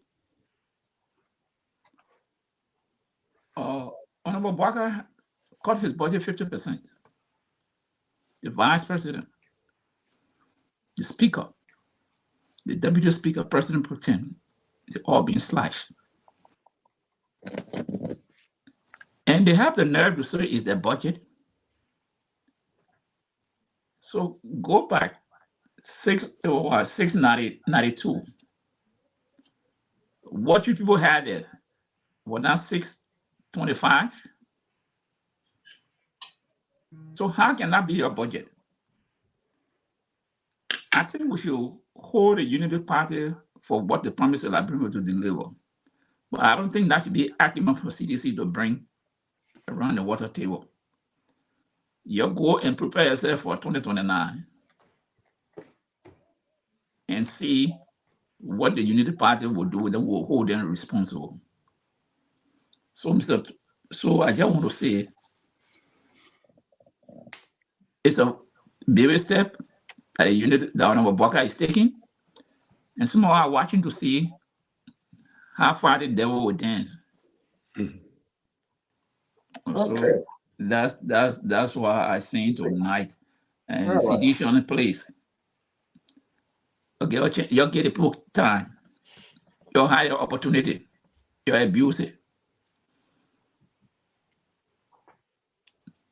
Okay, that's what we do here. Civility is maintained, even we agree and disagree. Let me bring in Ambassador Dan, and you heard all of them to sort of smash down, just to put you in a steel cage match. And the liberal, what he did was take you in your hometown, the hospital, blah blah blah. And guess what? He brought you in the city and decided to just smash you. But I guess you listen to them. So let me ask you here: is there a change perception, change in mind, how it was perceived by you with respect to the budget? Do you still consider it as a CDC budget and that they are obligated to telling the president thank you? I definitely still stand on my words, and before I respond to them, before we close on the topic, I will ask just then one question at least. Maybe one of them will answer that question. Then probably we close on that topic. In fact, this topic. First of all, let me thank Mr. Toh for at least recognizing me here tonight. He always does that. So I want to say thank you again. But I will first of all start with my sister. Sis Koto, what I want to say is this. We the men, I'll go in our late, in fact, in my late 10s so that we make it simple. And when a man married to a lady, whether the lady is 50 years old, we always call that our new wife, new woman. So you are referring to that 50 years old woman, your new wife, because you are expecting her to do something different than the person who have been with you, right? So CDC and So you believe in polygamy? I'm saying new wife. That means you finish that for in the first one. I'm giving Okay. you African parable. So in that case, you will be expecting a new wife to do something different, totally different than the old wife that you will have. So in this case, Unity Party now is the new darling wife for the country. We are expecting them to do things totally different. Now the leftover soup that we have there, she's going to go to warm it to come give it to us to eat. That was cooked by the first lady that was in the house with us. So what I'm not trying to say is the budget I'm arguing on creating and reducing.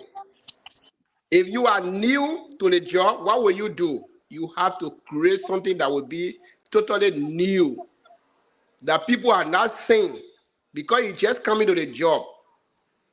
So are they going to create or are they going to work on the same thing that they gave them to reduce to be or jubilating about it? What will they do differently? They have failed us. They should have created something to make us understand that, yeah, they are new daddy wife in the house. We coming to see new things from them. The cooking got to be different. Not the same way the ex-wife have been cooking. We need to see something different. They have failed to do that. pepper soup. They have failed to do that. They are working on a budget that we created.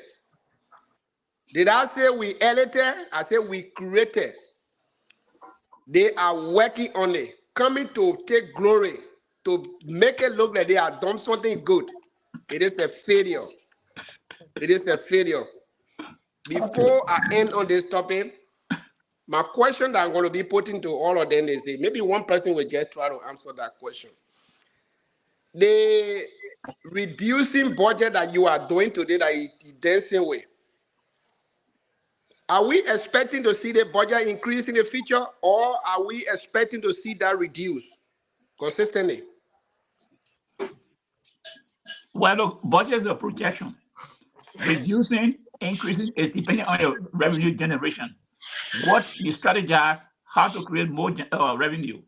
So if the government put in places that Roosevelt down got 3 horses, you pay taxes regularly on time. Now, Abel Judge can have 2 horses and the actual value is placed there. Then you can expect the budget to be increased. And private sector investment, that can also help your budget. So that it's just simple.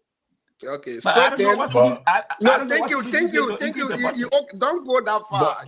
but That's what I just wanted to get. So since that is the case, Mhm. that the increasement based on what is unfolding. Now you, Kim, you didn't ask question why George we are budget reach to that level. And you I think are able to say you know exactly what was going on, according to you. So tomorrow, if we find you increasing yours, were you still going to be taking glory that you are doing today, or you going to say that it is a level that we read that we're supposed to carry the budget So, up? So Roosevelt, let me just Let me, come in. okay, go ahead, go ahead. Let me get a Let little me to just first. come in Yeah, one go way. ahead.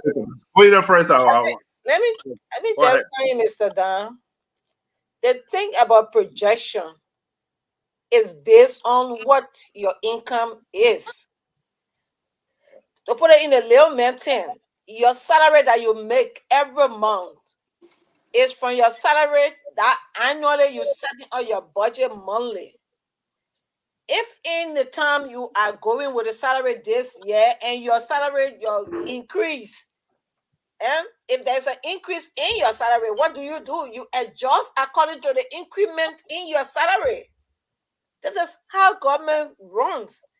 If their income generation increases, automatically the next thing you're going to see, the budget will be increased based on the increment in their income generation. So that's how it is. So I don't know where you're coming from to say what they know, what they think in that budget. You think that novices over there, they don't know No, no. what budget is, and lawmen they just keep and grab piece of paper Okay. and just say publishing. Yeah, let's make progress. Pride yeah, that you think it that way. Because Okay. the Burma Camara I know will not go and just see paper and just grab it and come present it. There will be but no way. what is the what we talking Okay. about STDC Let's budget? make progress. We got a Yeah, few man. more minutes to be here. I'm going to come to you, Terry.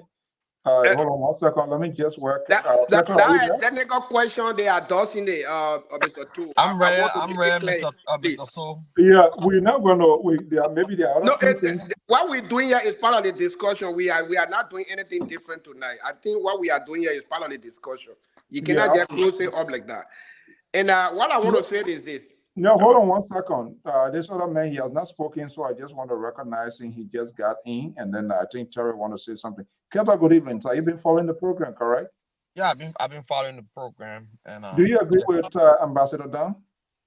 well, I have a different take on this whole budget thing. My thing is, I love budget performance. I don't care about how much a Unity Party cut the budget, increase it. I believe in budget performance, and I will only judge this Unity Party government based on the performance of the budget. We are not going to be fair. We are not cherish you going for to. tonight. Let me tell you something. I cherish you tonight, boy. Yeah, talking about the performance of the budget, that's not something we're going to notice right now. That you know, correct? Yeah, We're not but going we to see cannot. it right now. We're not going to see the food that is beer or what's going to happen. It's not going to be something that we're going to see right So now. what? This the thing. When Unity Party spoke about let's assume let's pick up one of the items there, like the drug addiction program in our society, and they put in the budget less than I think $500,000 towards that. I mean, maybe they got a strategy to eliminate drug in Liberia. That's why they put 500. I want to see how effectively that 500 less than 500,000 can eradicate drugs in the country. Like the police, brother Bacon talk about police. The police got less than $1 million budget in its budget. I want to see how effective and how robust our police force will be to meet up with today's challenges in our society. I want to see that. So I cannot fault them for the amount. I only want to see budget performance, and then I will reserve all of my comments until I can see budget performance. It could be in the next 6 months, it could be in the next 1 year. We'll come back here and we'll talk about budget performance. Okay, so Terry, you say you wanted to say something, and then I go to Bako. Yeah, shortly, I just wanted to add to, the discussion. The revised budget is an adopted budget that is reduced. That is a revised budget. So the new budget is going to be recreated from the revised budget from that government, that past government. So on the basis of that, because once the budget passed through the House, then from there, Burma now, because that means the budget has been approved. This revised budget has been approved. And a revised budget is then an adapted budget from the previous government budget, adapted and reduced. And reducing in some area and direct increase in some area that is needed. So the new budget now is going to be recreated from that revised budget when it gets approved and become a law. So going forward, revenue generation will be determined. The budget will have an impact of increase on the basis of how Burma Camara is able to create revenue generation. The budget will decline on the basis of how Burma Camara is going to create revenue generation. So it's not something that you and I can sit down here and determine that, oh yeah, the budget in 2024 will be 900 million, like what Samuel Tuah used to do. You tell us that the budget will be 700 million. When we go check, the budget is 600 million. No, we are not going to project a budget that we know that our revenue stream cannot support. So that is what we're not going to do. We're not going to be like the previous government to be projecting numbers when we know that it's not going to work that way, because you have to create the stream for the budget to either increase or for the budget to decrease. Okay, back on, what's your point, Mr. Bako? Say Ambassador Dan. No, from there I'll go to the caller on the line, on the phone. And then thank you for serving the country as an ambassador. For ambassador. Ambassador where? He never served as an ambassador. What I was saying. Come on, ambassador, no, I want to address it. As an ambassador, I will give him the credit. As an ambassador, I will give him the credit. He served the Liberian government.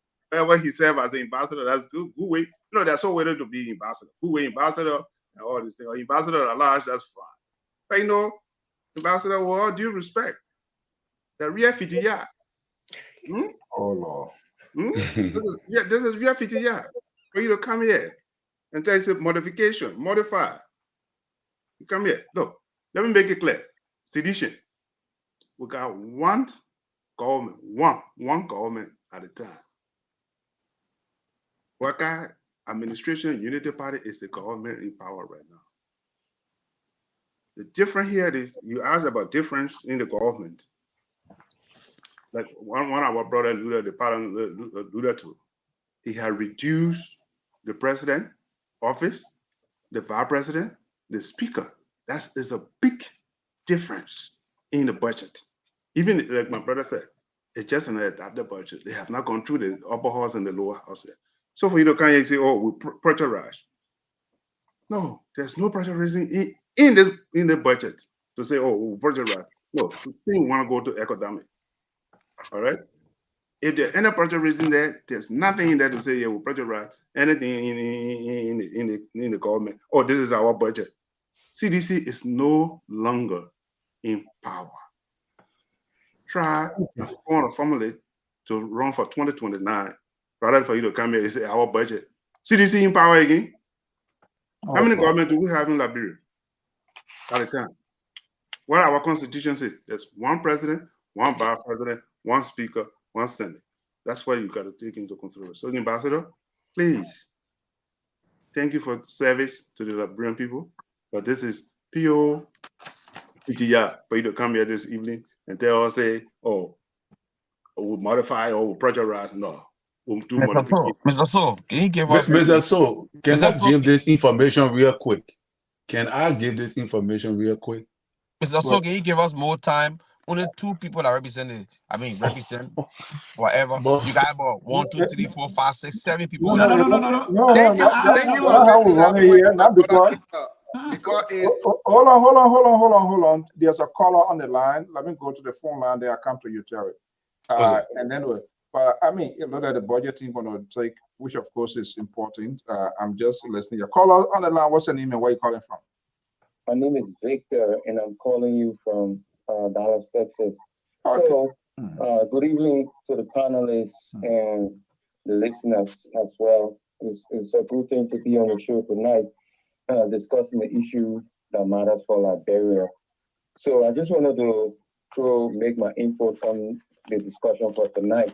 Go ahead. On the issue of the budget, Ambassador Dan, I heard you ask whether there will be any change in the coming years of the budget. So when you go to the budget that was presented by the Ministry of Finance and Planning and Development, if you go to the projection area there, you see that the ministry is projecting that by 2025, we'll have an increase of 6.4%, and by 2026, we may be around the same 4.6 or we say 6.4 or 6.5%. Now, the budget is just a projection, it's like a reflection.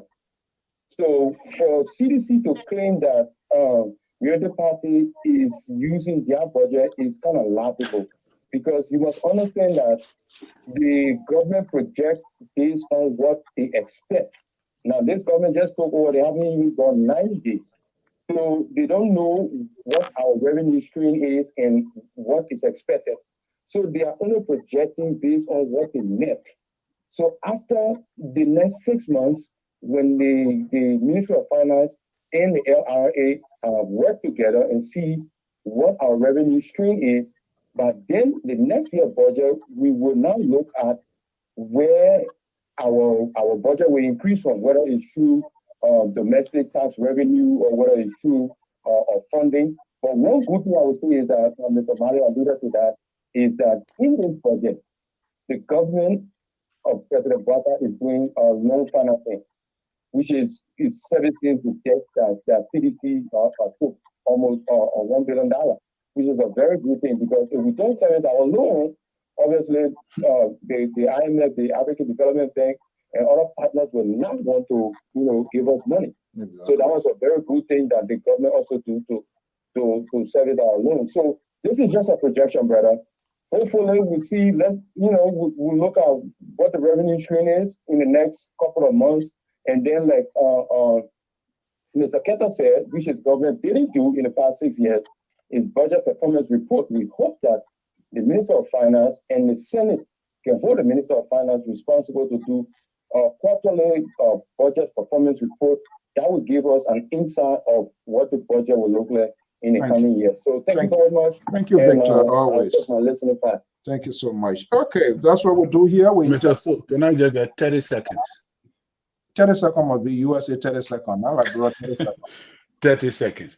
So, President, we are in on Friday, 9th March 2018. President George Weah has submitted an adjusted recast budget, which means it's a revised budget as well, of US $536.2 million for the 2017-2018 fiscal year, which indicates a cut of 100% of other goods and services that sum up to US $27.4 million. The previous approved budget was US $563.5 million. That means that under Madam Sharif government was 500. Her recast budget for that year prior to President Weah taking over was $563.5 billion. President Weah recast budget, which is a revised budget, a cut and paste, the same thing you guys are saying, was $536.2 million. So they did similar to what Joseph Boakai government is doing. There is no big difference. Okay. All right, let's go to That is what I want to put in there. Keta? Yes. Terry, this the thing. I think everybody come to the table with their own hope and aspiration for the Liberian people, and the budget is a reflection of what this government will be doing for the Liberian people based on what they campaign for, and we are hoping that they meet, their goal, and we'll be holding their feet to the fire. I do not expect, less than what this government says she will do. And so, with all the expertise on board, I think the government will do well until they prove us. I mean, they prove themselves not to do well. We will always hold them to the fire. I'm not going to hold this government foot to fire because of the budget they propose or at the legislature. No, because the budget has not done anything yet. I want to see where these money will go and what kind of effect it will make on the life of Liberian people as far as education, security, or infrastructure, and moreover, the reduction of drugs use in our society. All those things I want to see it happen before I will come out to really, either if it's positive, we'll give the government prop on the back. If it's negative, we'll hold their feet to fire. Like I said before on this platform, I'm more of Liberian, more nationalistic than party driven. Politicians will come and go. They will say lie. They will say big things. They will not do it. And because we, like you said, we dress our own devil and protect our own devil. This is the reason why our country, and forget about the country. This is the reason why our country not moving forward. I think for all to be more or Liberian, or how you call it, Liberian than Unity Party or sedition or we are Shen, let us be more Liberian and see our country move forward, because that's what we're on this platform for. We all want the good of our country. I don't want the good for Joseph Waka, to be honest with you. I don't want the good for any of these people in government, because none of them putting food on my table. I want it better for Liberia. If Liberia is developed, I'm happy. Not Joseph Waka being developed, or President George Weah or whoever there. Once our country is developed, the people are okay. That's all that matters to me.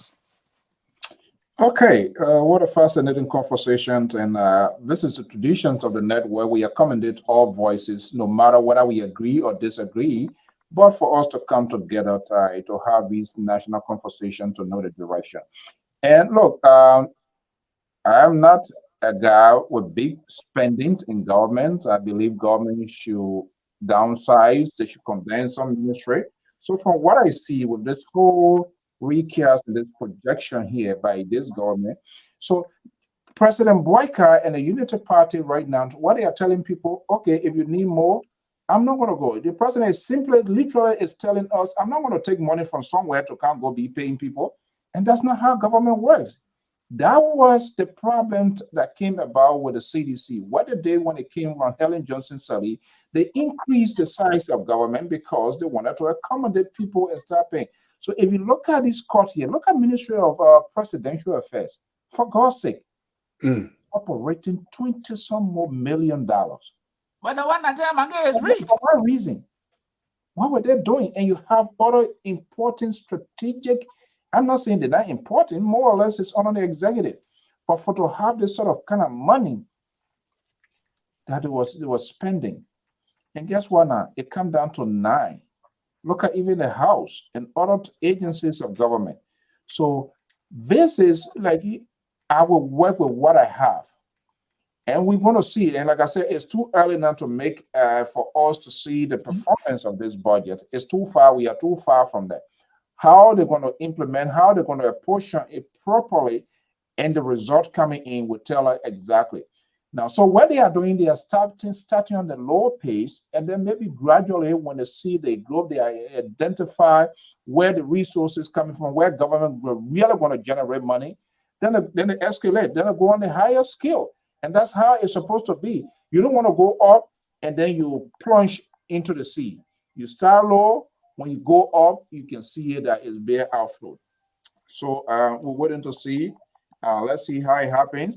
But the president is telling people, hey, Senator, Representative, you're making a whopping million. If you want more of it, go out there and go find it for yourself. When you bring it to the government, we bring it, then we'll pay you. But for now, this is what we have, and this is what we're going to be operating with. Tell Lion Yakon, let's hear you quickly. We already. Thank you very much, Senator Lion Yakon. Well, even though I'm not an economist, but this budget is a political budget, it's a proposed budget. let me see one of the people in the House will ready to accept this draft budget. However, what make it makes it political is that yesterday they were whipped by using they have nothing to say. They are neither party with the right after the party.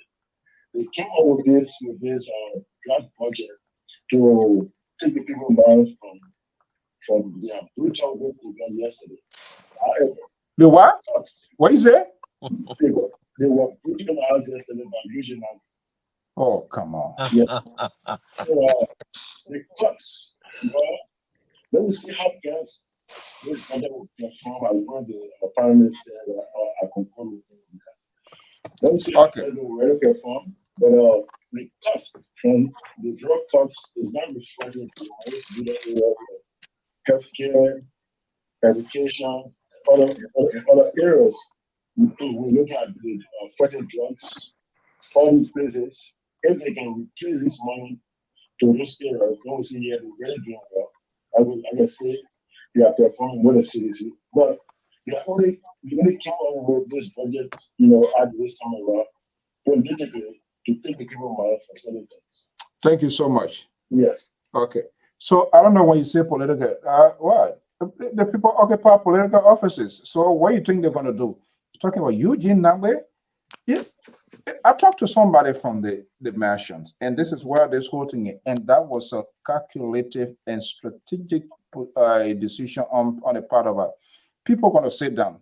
And next thing, you see this whole, I said, this is a strategic position. I say those Moja boys, they went around the party, they went around, governance, and they didn't see their way through Samuel Doe, blah, blah, blah. But it in Kofi Wu, where in inside Grace than that, these people are grounded into how system works. Eugene Nangbe crying, baby cry, he not crying. All of the monies they talk and carry other places. What they did now, they tried the whole far away. So what they're doing now, literally, they're going to seize the movement of people here, taking money here and there. Because if you do not have that passport now, what are you crying about coming to America? Your country is your country. Why you can't sit down here? Americans all that think you're talking there on your own. They don't want to listen to him. Now, if you can't get access to your money that you care to either Singapore or United Arab Emirates and other places, guess what? You're going to sit down, and then when your runs dry, then you're going to be keeping quiet. But I think the ministry, they are right. They have all kinds of people with Liberian passport doing all kinds of things out there. So, I mean, there's a need that there should be a revision. These people that are holding these diplomatic passports, they represent the interests of our country.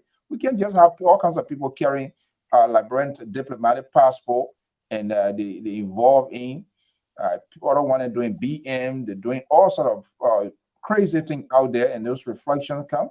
That's why the embassy applauded them, because it must be contained. Other than that, it puts the countries, it's a serious security issue. But I think we are already 9:55 here. We're going to do a quick spin here before we go. Something we didn't talk about here.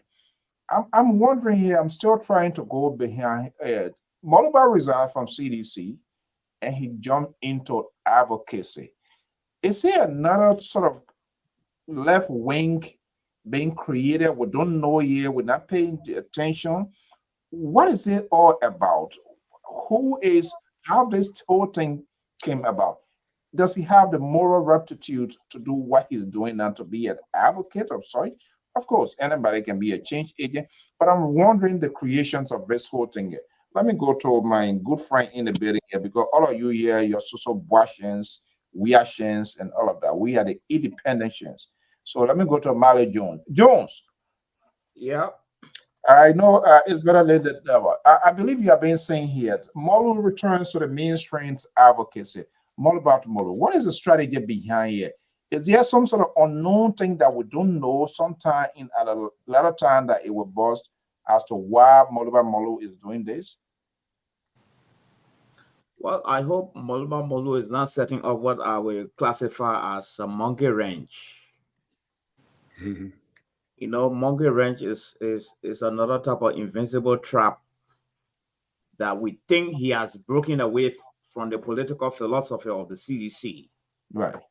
but he's still carrying it with him, but in a different form to confuse the people out there. Molwa Molu is still a seditions. Resigning is just a formality. It's just a position that he relinquished power. No. Position by themselves are vague. It's the deliverable that matters. Molwa Molu had never been one of those to deliver. He was impregnated with the policy of CDC. He never delivered until he was sidelined outside the purview of a convention. And his position was turned over to Eugene Nangbe that brought in the internal rivalry. And so he had to leave in disgrace. So what Molwa Molu is doing now is the issue of credibility. Is he credible? Can the people really listen to him as an advocate right now? But I see the whole thing as a monkey wrench, trying to perform the role of CDC in a very different way.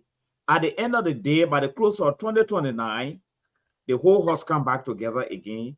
By then, he has won some other die hard. I think this is what Molwa Molu is doing right now.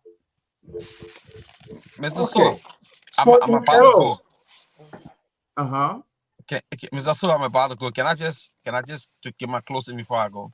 So while you want to talk and go, you don't want to listen to other people. No, listen. I'll be listening, but I'll be listening. No, but I'm still on the floor, Mr. Shidishan or Wishan or Wiashan, I don't know, because they started confusing all nowadays. I don't know how people will call themselves Wiashan. Why Dr. Jones try to disguise your people there? You say you want to go now, you want. So listen to you. Let you learn. This is, even though we have not addressed this thing before, I don't know how people will call themselves Wiashan when the embodiment of the CDC is Wia himself, including the philosophy, is Wia himself.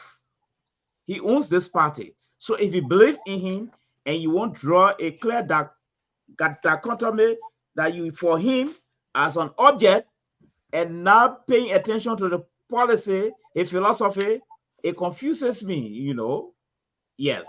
But anyway, let me get my closing note. We'll handle that another time. The World Bank Poverty Assessment Report came out last week, and it's very pathetic. Data Observer is the source. 100,000 Liberians live in extreme poverty. 2.5 million live in absolute poverty.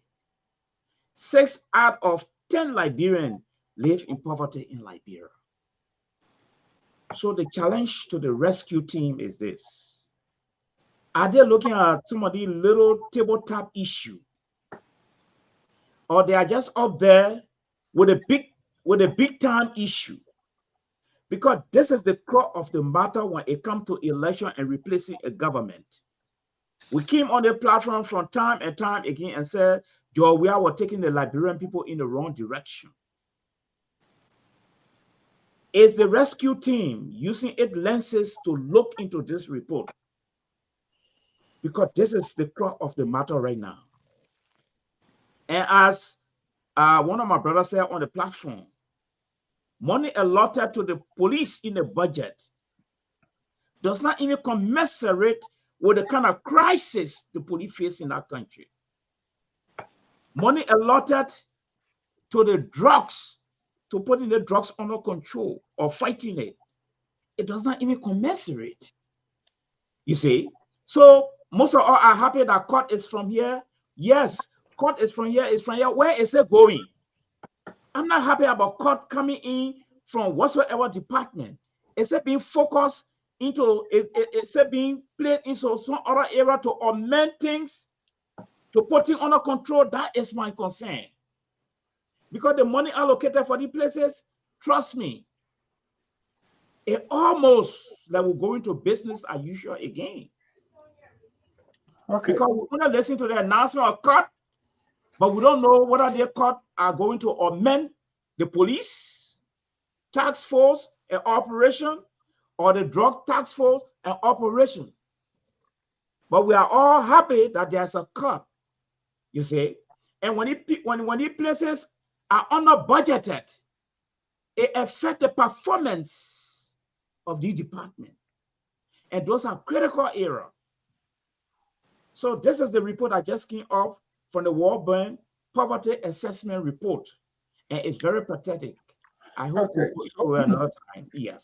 okay, so let's make it succinct. And I see where Dr. Jones is coming from. If you are redirecting resources, you tell us where you're taking it from and where you're carrying it, and the reason why, the necessity, what prompted redirecting that.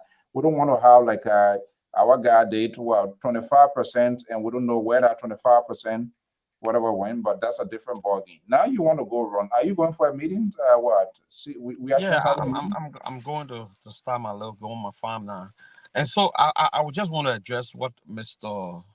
Mali Jones said about Moluba Molu.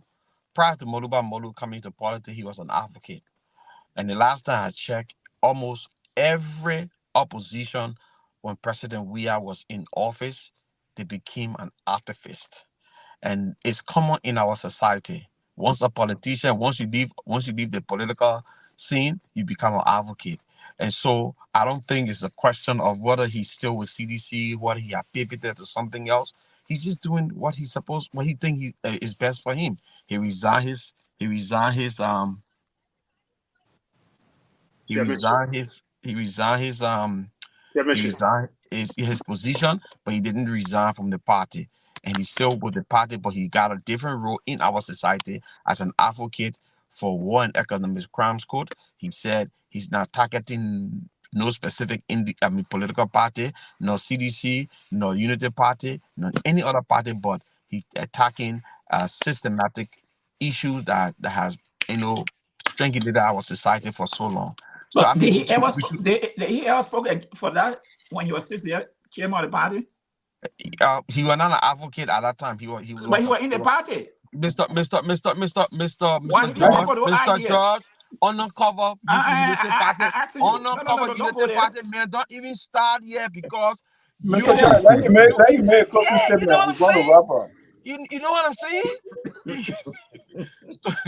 So this is where we are. When people cannot come clean to the disco.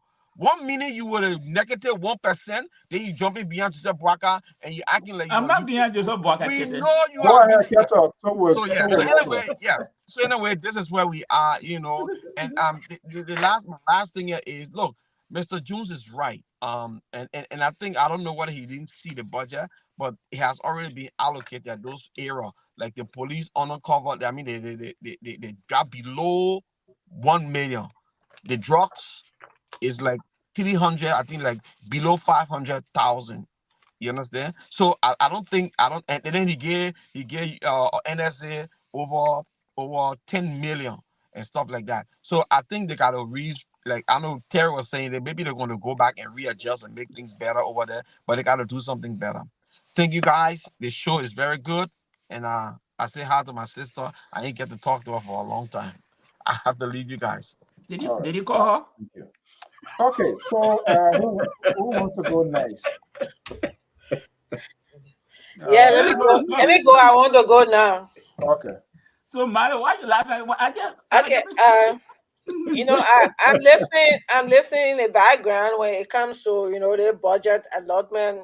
There are so many things, like Mr. Mario focus, and I think it was Mr. Bacon who also talk about security. Like the police. These places are income generating institutions. We see with these states. Why you think they issue tickets and thing? They issue these tickets to generate income to support these institutions. I think what the police should be doing now to enforce the law, they should have people fined, and that will help to reduce some of these, the crises that are going on in Liberia. Because, like, for the drugs that we're talking about, they could have the police using those people, find them. If you are caught with drug, you'll be fined. And that will, reduce the drugs, trafficking rate. Okay? Then you talk about this Molu issues. Molu is an advocate. Right now, in Liberia, most of the time when you see some people want to drift from the political party, the next thing, the disguise himself in is to go on the disguise of being an advocate. More from what I have been seeing him, he's trying to test the water from that end to see how many person or how many support he will get from that end in his advocacy. The next thing you see, he will start diverting to a political party. When he starts to get political party, the next thing he a political figure. That is where most of the Liberians, always find themselves. And I think this is what he's doing. There's the game you saw when you see what brought the ANC, what brought the breath of ANC. It was because of the same thing, break away. And then when they broke away, the next thing you saw, they formed the ANC. It became a political party today. So this is what Molu is testing right now.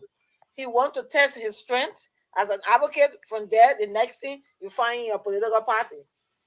But again, this show was good tonight, and I want to say thanks to the people, like especially Burma Kamara, for the effort he's making, and the government, the effort they're making so far. Because I know we cannot give them credit right now for the allotment, because I seen the $129 million allotment for debt payment.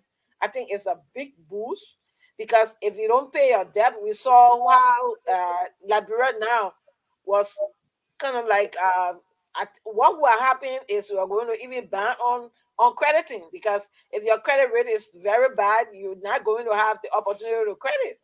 So, and to allot this amount to settle your debt up, I think we give them a boost in how they can even have an opportunity to credit. And I want to say this. I was looking at something about what Mr. Dan, but again he gone. I wanted to look at for him to look at the debt increase from his party. So this party that is coming to assume their debt, is he really looking at that? Because the Unity Party left them with $874 billion. And what we saw in 6 years time, they went to $2.34 billion. Is he actually looking at this difference today? Because they're only looking at, when you say they transfer that their budget. So what's about the debt? That their debt, or is the debt of this government? Okay, thank you so much. Those are things I would So, highlight. But it was a good show, and I want to say good night, guys. It was nice being here with you guys tonight. Okay. Good night, sister. Yeah, thank you so much, and thank you for being here with us.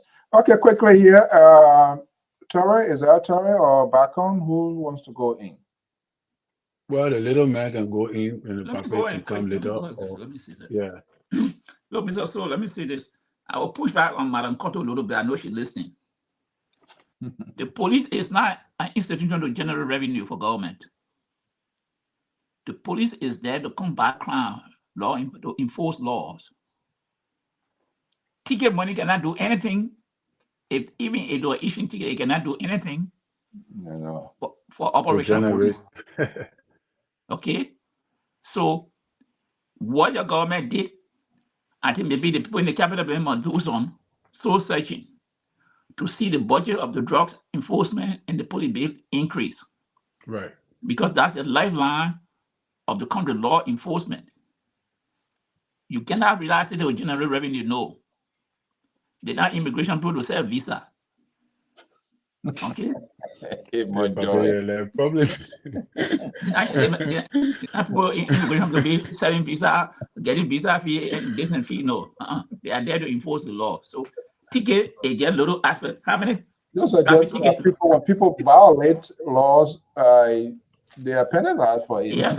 But how many people go to library to go pay for ticket? Well, I think how much ticket money will you have to run the institution? So let me just say that quick. Samson told. Let me tell you this. I was one of those who bashed Kofa, and it is a legitimate thing that someone was saying. We said that he was convicted in America. That's not lie. So don't come here. Oh, when I say people, you're trying to denigrate him. No. Actually, I know Kofa. I know the family. But that's something he did. So He served a time, but he got to live for it. If he doing something good to them, if the school can give him the credit. But you can't come here to say, to justify that, oh, because he's doing that, so therefore people who were saying something about him, which is true, that we should take it back. No, we can't take it back. I would not take it back. My Joyce. So let me make that clear. Okay. Now, let me just close my own note there. Eugene Nangbe.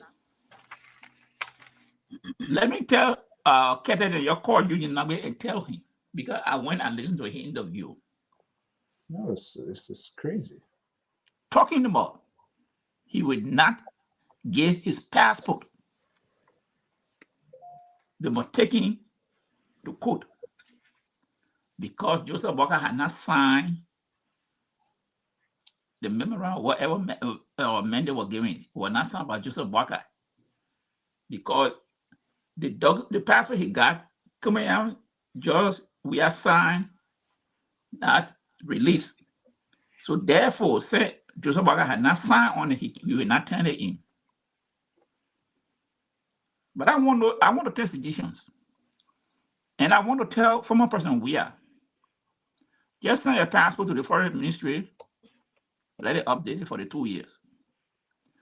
Eugene Nangbe, what I will tell the immigration, when Eugene Nangbe does not submit that book, the day he leaves at the airport, any port of entry, seize the book from him and then let him board the plane. You seize the book from him and let him board the plane. That's what they should do to him.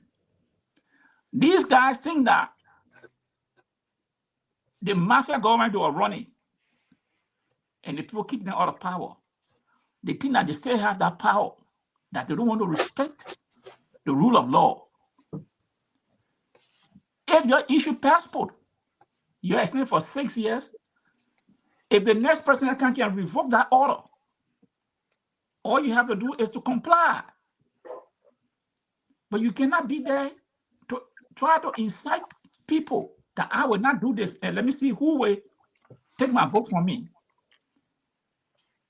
So Eugene Nangbe, please keep that book. But I tell the immigration, when you get arrived, when they take that book, after that deadline, and they say go, you will go now to the court. Because that's what I will tell the people. So yeah, what we'll do before I bring in Terry next, I have a number. I will send it to you so you will tell him. I don't want to talk to him.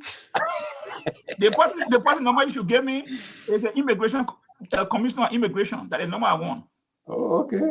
So when Eugene Nangbe, after that deadline, he don't comply when he get to the port. Any port of entry, you take his passport and then he say, now you can go and board the plane. That's what you should do to him. This guy lied. Let me just close on the note.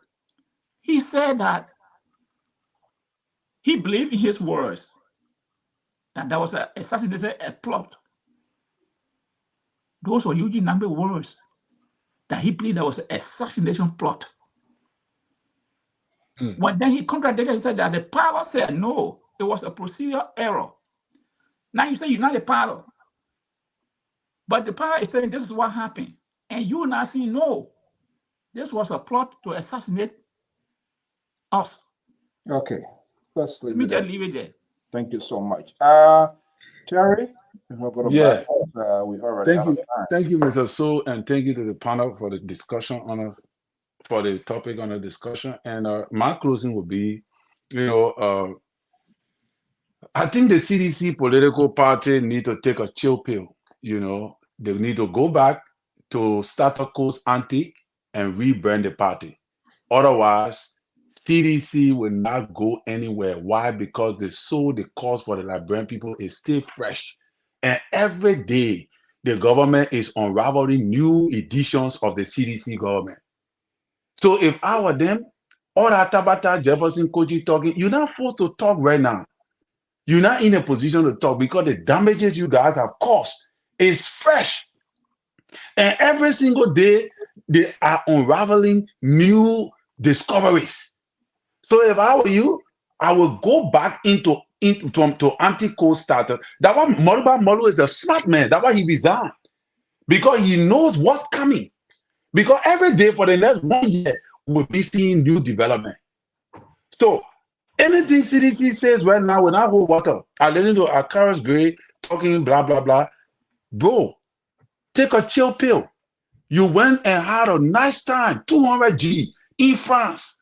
That won't say that the people know. And you came back to a district. When you talk about him, let's hear him a little bit. Yes, administration or the creation of 10 new positions. For the siege was up by Jeremiah Kun to come to the helm of authority and begin to take people on 10 new positions. When you sign on those laws, when you voted, especially when Kun was vice, was lawmaker representative, when you voted on those laws and you begin to violate the same laws, it's the contradiction.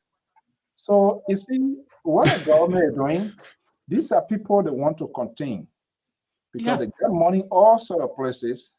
When that passport, when they take it from you now, you're not going to be flying the way you're supposed to be flying. At the result, and even when GSC report and other things, some of them they put hook on there, then the money being cost-story billing. So that how sometimes you contain people in a way that there will be no much, hara. So let them talk. Go ahead, Terry. Yeah, Mr. So these are the things. And what I think Eugene Nambe talking, they generally ask him, why do you resign? He said, oh, and then he started giving all kind of flips. You resign because you know you are going to be removed. Because the tenure position, party president, we are made away. I think that they don't even talk about that tenure position for the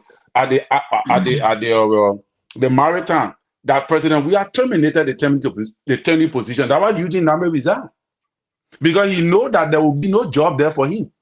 So actually, these are the things. So I think they need to take a chill pill, Mr. So, and just relax and focus on something else.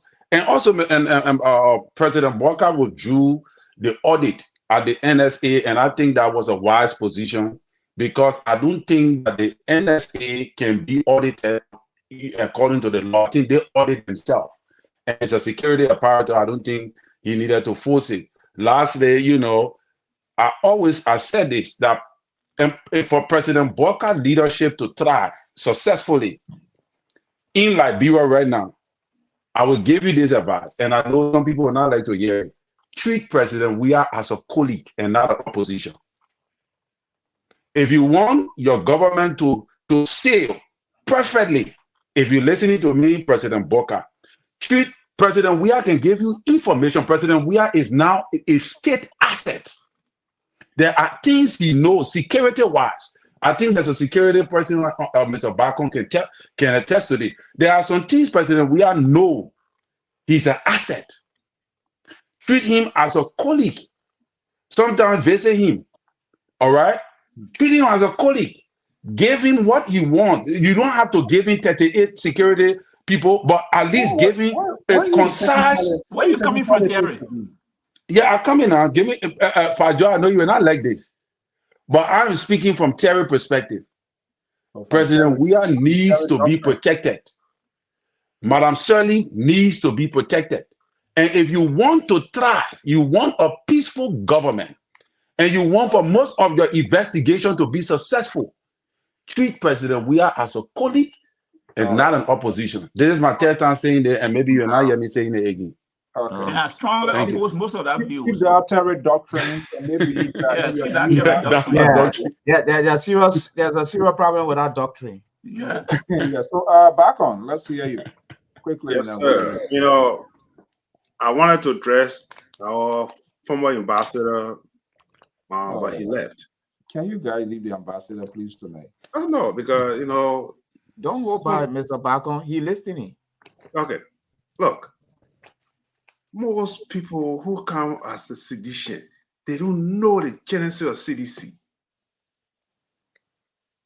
Some of us who were the founding member of CDC, right now in my garage, the declaration of CDC when it was founded. Even the former president, he don't have it. It's right in my garage.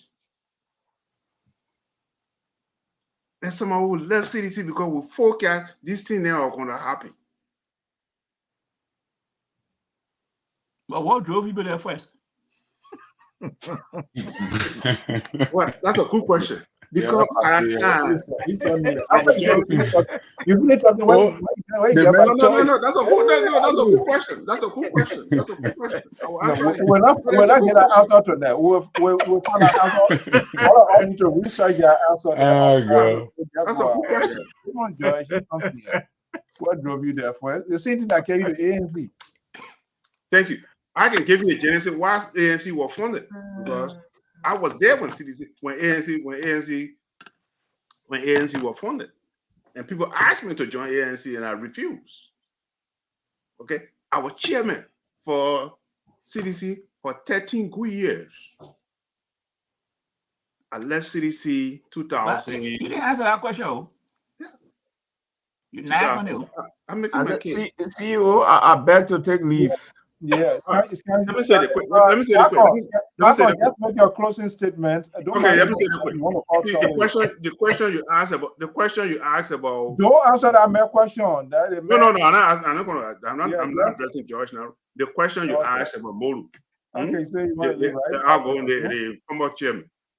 You see, when it came to CDC, there was a dysfunction between Samuel Tue, at that time Samuel Tue was chairman for CDT USA, and Samuel Tue felt at that time that he was being ostracized by Molu then coming in because he was one of the founding members of CDC, and when George Weah went, he started siding with Molu.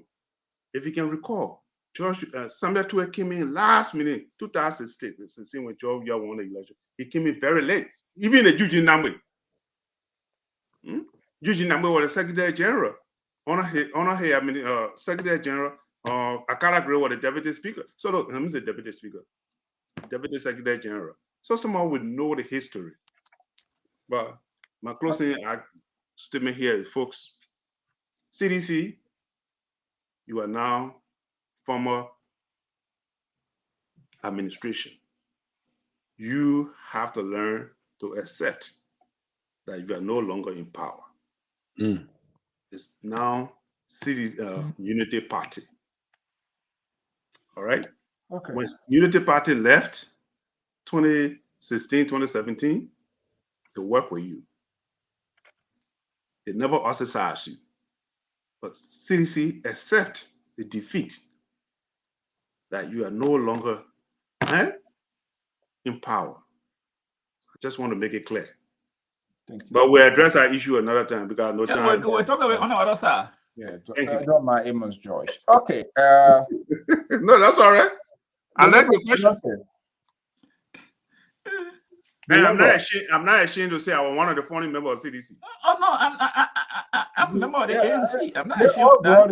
And that's a good question. I know I asked him during the first play that all of you guys, you all have to create this sort of the situation we found ourselves in, and then later on your walk back, because you did not ask all of the questions you needed. No, Mr. Bacon, they're the one created all the problems. That's what I'm talking about. They're all of that.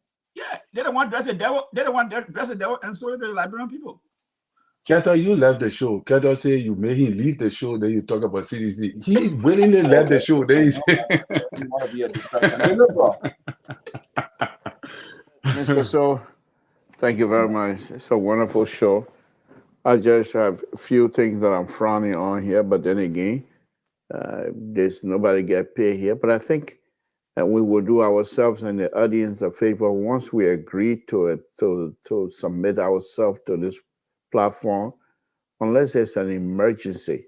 You can sit here, express yourself freely, and then when the time comes for the other to be able to express themselves, you're going to quickly excuse yourself.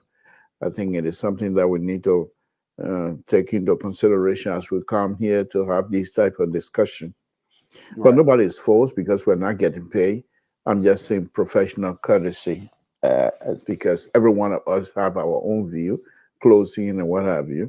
So I think we'll do that if it is better. It will be better for us to continue to keep ourselves here. And as a result, I would say that we limit ourselves with a set time that we have. If it is 2 hours, 2 hours. We shouldn't go over. If it is 1 hour, 1 hour, we shouldn't go over. because if we start going over, people will start leaving as though whatever the next person have to discuss is not important. I just want to make that point.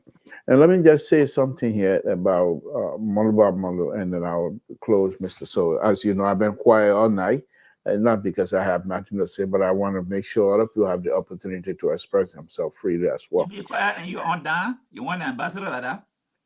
Excuse me? You were quiet when you're on the ambassador. Oh, God. Terry, I told you last night. Yeah, sure. I can see it. I see the light. Mr. So is here tonight.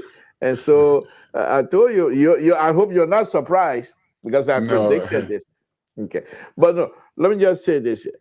Molu, as the correct, the PhD trying to rewrite his story. He's the PhD. He's entitled to his opinion. He's not entitled to his facts. Molu brought CDC and George Weah to power.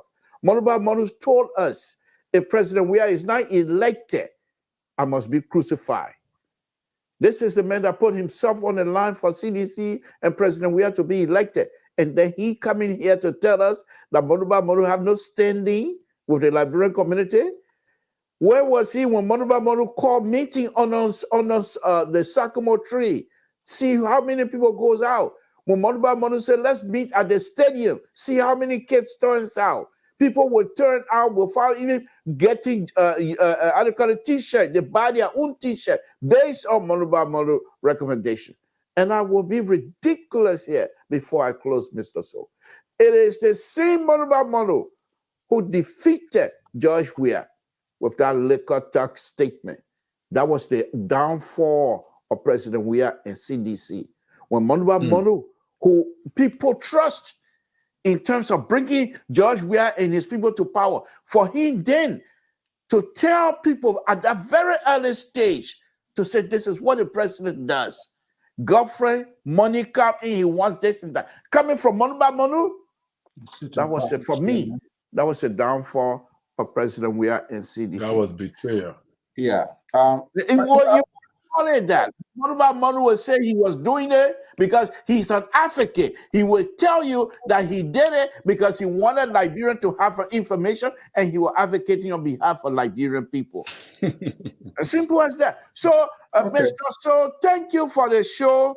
But as usual, the people are wondering why the liberal on your show will not be talking and let Joyce, Amon Joyce to talk Tabata here all night. I think he said he's making some a pronouncement. Those are conservative views. And many of the audience that watch you, Mr. So and Mr. George, they are not conservative. They are not following you. They are following the liberal position. So please, when you come in next time, when you open your show, just make reference to the liberal. And people will follow in. They will like you. Don't follow Mr. George. Thank you for the show and good night. That's how we're going to draw the curtain down. And I don't usually agree with you because of your sort of views that are so selective, just to suit your own talking point. That's not what I do. And this is why I set Mali and myself, and sometimes Amos Joy, but he's too somehow. Yeah. But we will. Mama will pull the crowd, but he wouldn't win. Mama will pull the crowd, but he wouldn't win. We're going to work on the time. We're going to work on the time. We're going to talk. Let's have that conversation of behind the scene. Specific time talking is good. You know, to a program. One guest speaker, Dr. Jordan, recently say, "Hey, you want to call you to speak? Don't take that longer time. No. We will just be concise to the point, and hopefully we can work that out and we can see it." Madam White, thank you so much. I believe you said this is a first time on this network. Hopefully they will not be. We always take suggestions, views, and advice in terms of making to enhance what we do here. And for to the rest, if this is the first time, we say this is the Liberal Public Radio. LPR based here, right here in New England headquarters in Philadelphia, in Liberia. We have our official website, www.liberalpublicradio.com. What happened to Sacramento Bureau? You see, this is your kind of tabata. You can be talking that I can push back on you. Why did you call Sacramento Bureau? You are interrupting. Sacramento Bureau is not headquarters. You That's just a West Coast. you We just can say the West Coast Bureau. We are talking about the headquarters. LPI. You are a bureau. That's a West Coast Bureau. Terry, West Coast. are you enjoying it tonight? Okay. You are on the West Coast. That's a West Coast Bureau. You know, the good thing is, from the bureau. Terry, a good ANC now win election because they were going to be held. Did I not tell When you? the main police commander in Bon Country, nobody Oh will no, go yeah. nobody will go stand or nobody will go There'll be a four police commander and people fighting. You will not wait for he as a boss, you will not wait for a complaint to come to the office. He will come to the complaint. He will come to you, right? Anyway, again, Madam Bobby is in Hawaii. Thank you so much. My understanding, this is the first time, and all of you that are just joining us here. This is the Labrador Public Radio. Our conversation here sometime, yes, but we allow all voices. We are not selective. It doesn't matter which political party ideology that you share. We allow people to speak their mind because these are national issues. So we can sanction voices. We can agree and disagree with them. But it's good to get people in a part because the outburst of people hating agenda is dangerous for the country. And this is how, I don't care how horrible some of these things are, we allow them let them come from their own mouth and then we'll hold them responsible. Guys, I want to thank you so much. Liberal, you're here tomorrow night, right? Yes, we'll be here tomorrow night. Might be a little bit late coming in, but we'll be here. Okay, yeah, that's better. You decided to put that on this show Thursday because you know Thursday I always have a tough schedule. So you put it on Thursday so you and Terry. I have a new policy. Whenever I see you in the background, I restart the show. And you what? Whenever I see you in the background getting ready to come in, I'm not even going to invite you. I will just restart the whole thing so you don't even have the opportunity to come in. Good night. Okay. Bye. So long, everybody. Good night, folks. Yeah. Good night. So, folks, thank you so much, guys, for your commitment to this network. Let me just get you. And again, I'm Alfonso Zayan Sort of the Liberal Public Radio and LP Era TV. These are voices. That's what we do here.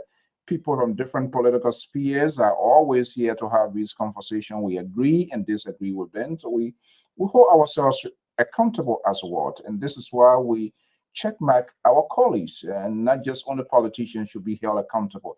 Sitting behind the microphones, a lot is anticipated of you in terms of the information that we put out. And we know the power of the media industry, the subliminal messages, the innuendos, the falsehood, the fake news. And people try to have this sort of conversation to glue folks to their network. But I think that is just being dishonest.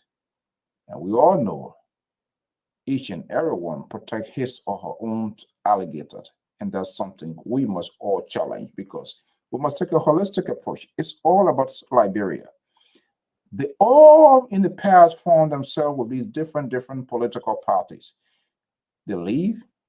They don't tell us why they are leaving. They don't tell us what they did to correct those institutions. There's no system in place. And this is why you see this sort of visual aspect of people leaving from one party to another. Trust me, CDC is out now. Sooner or later in the next coming months to come, you're going to see the influx people go into the ruling establishment. This has been the consistencies of our political institution. This is why our political institution do not easily survive because they center around individual. They don't see it as an institution to make adequate preparation. That's what happened. Unity Party, Helen Johnson Saliva there, after her 8 years, there was nothing much structure put in place to be the next phase of the Unity Party. We saw that happen in CDC. CDC entire life wire was in President George Weah. There was no contingency plan to say after George Weah, who will be the next person. And we have seen there's no evidence that even is going to happen. ANC is the same way. So this is a pattern of our political institution. When would that change? It's because these people, they centered all There's no political ideologies of these institutions. Everything is about the individual who is the head of the institution. And when that person fades away, the party dies down. Think about it. How many political parties can you remember in Liberia? Don't be surprised, come 2029, there will be emergence of multiple political parties again. This is why people are now grouping in different sectors, and to gain ground, to rebrand themselves to be like a change agent.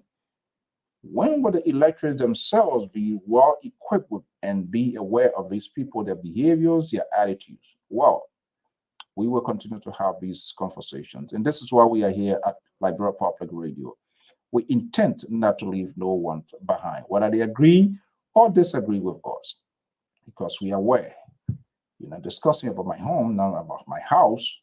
We are discussing about a sovereign countries. And so we are fully aware the diversities of views, opinions. We must give people the opportunity to speak their mind and know who they are and what they represent. On the basis of that, we can hold them accountable. I want to thank you so much for your time this evening. By God's willing, to join the Liberal Progressive, and by Friday, I'm going to be back here with the analysts, and we're going to have a conversation.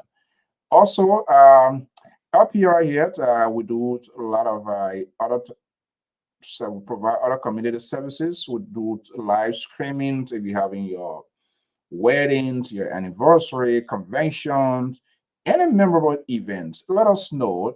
We bring you live streaming, so those can be put on YouTube. We do promotional events, commercials. We advertise. If you have your organizations in Liberia, you have a business here, so we also render these services as well as part of our community engagement. So let us know. When there's no way, it doesn't matter where you are. If there's no way, we will find it. We are here, we are in Liberia, and we can do anything possible to give your events a colorful and memorable one. When it is from the LPR, it got to be good. Until then, folks, our good thing must come to an end. It's 10:39 Eastern Standard Time, right here from the New England Bureau of the Liberia Public Radio. Thank you so much for sharing your morning, to your afternoon, to your evening with us. Please send in your suggestions as to how we can enhance our conversations and improve the quality of this network. And this is what we accommodate to all voices. Interestingly, we don't usually talk it your way to appease your political desire. We talk it the way, and we give you the information that you deserve. However, you have the right to accept and to deny. And that's the interesting part of LPR. Until then, have a pleasant evening. Bye-bye.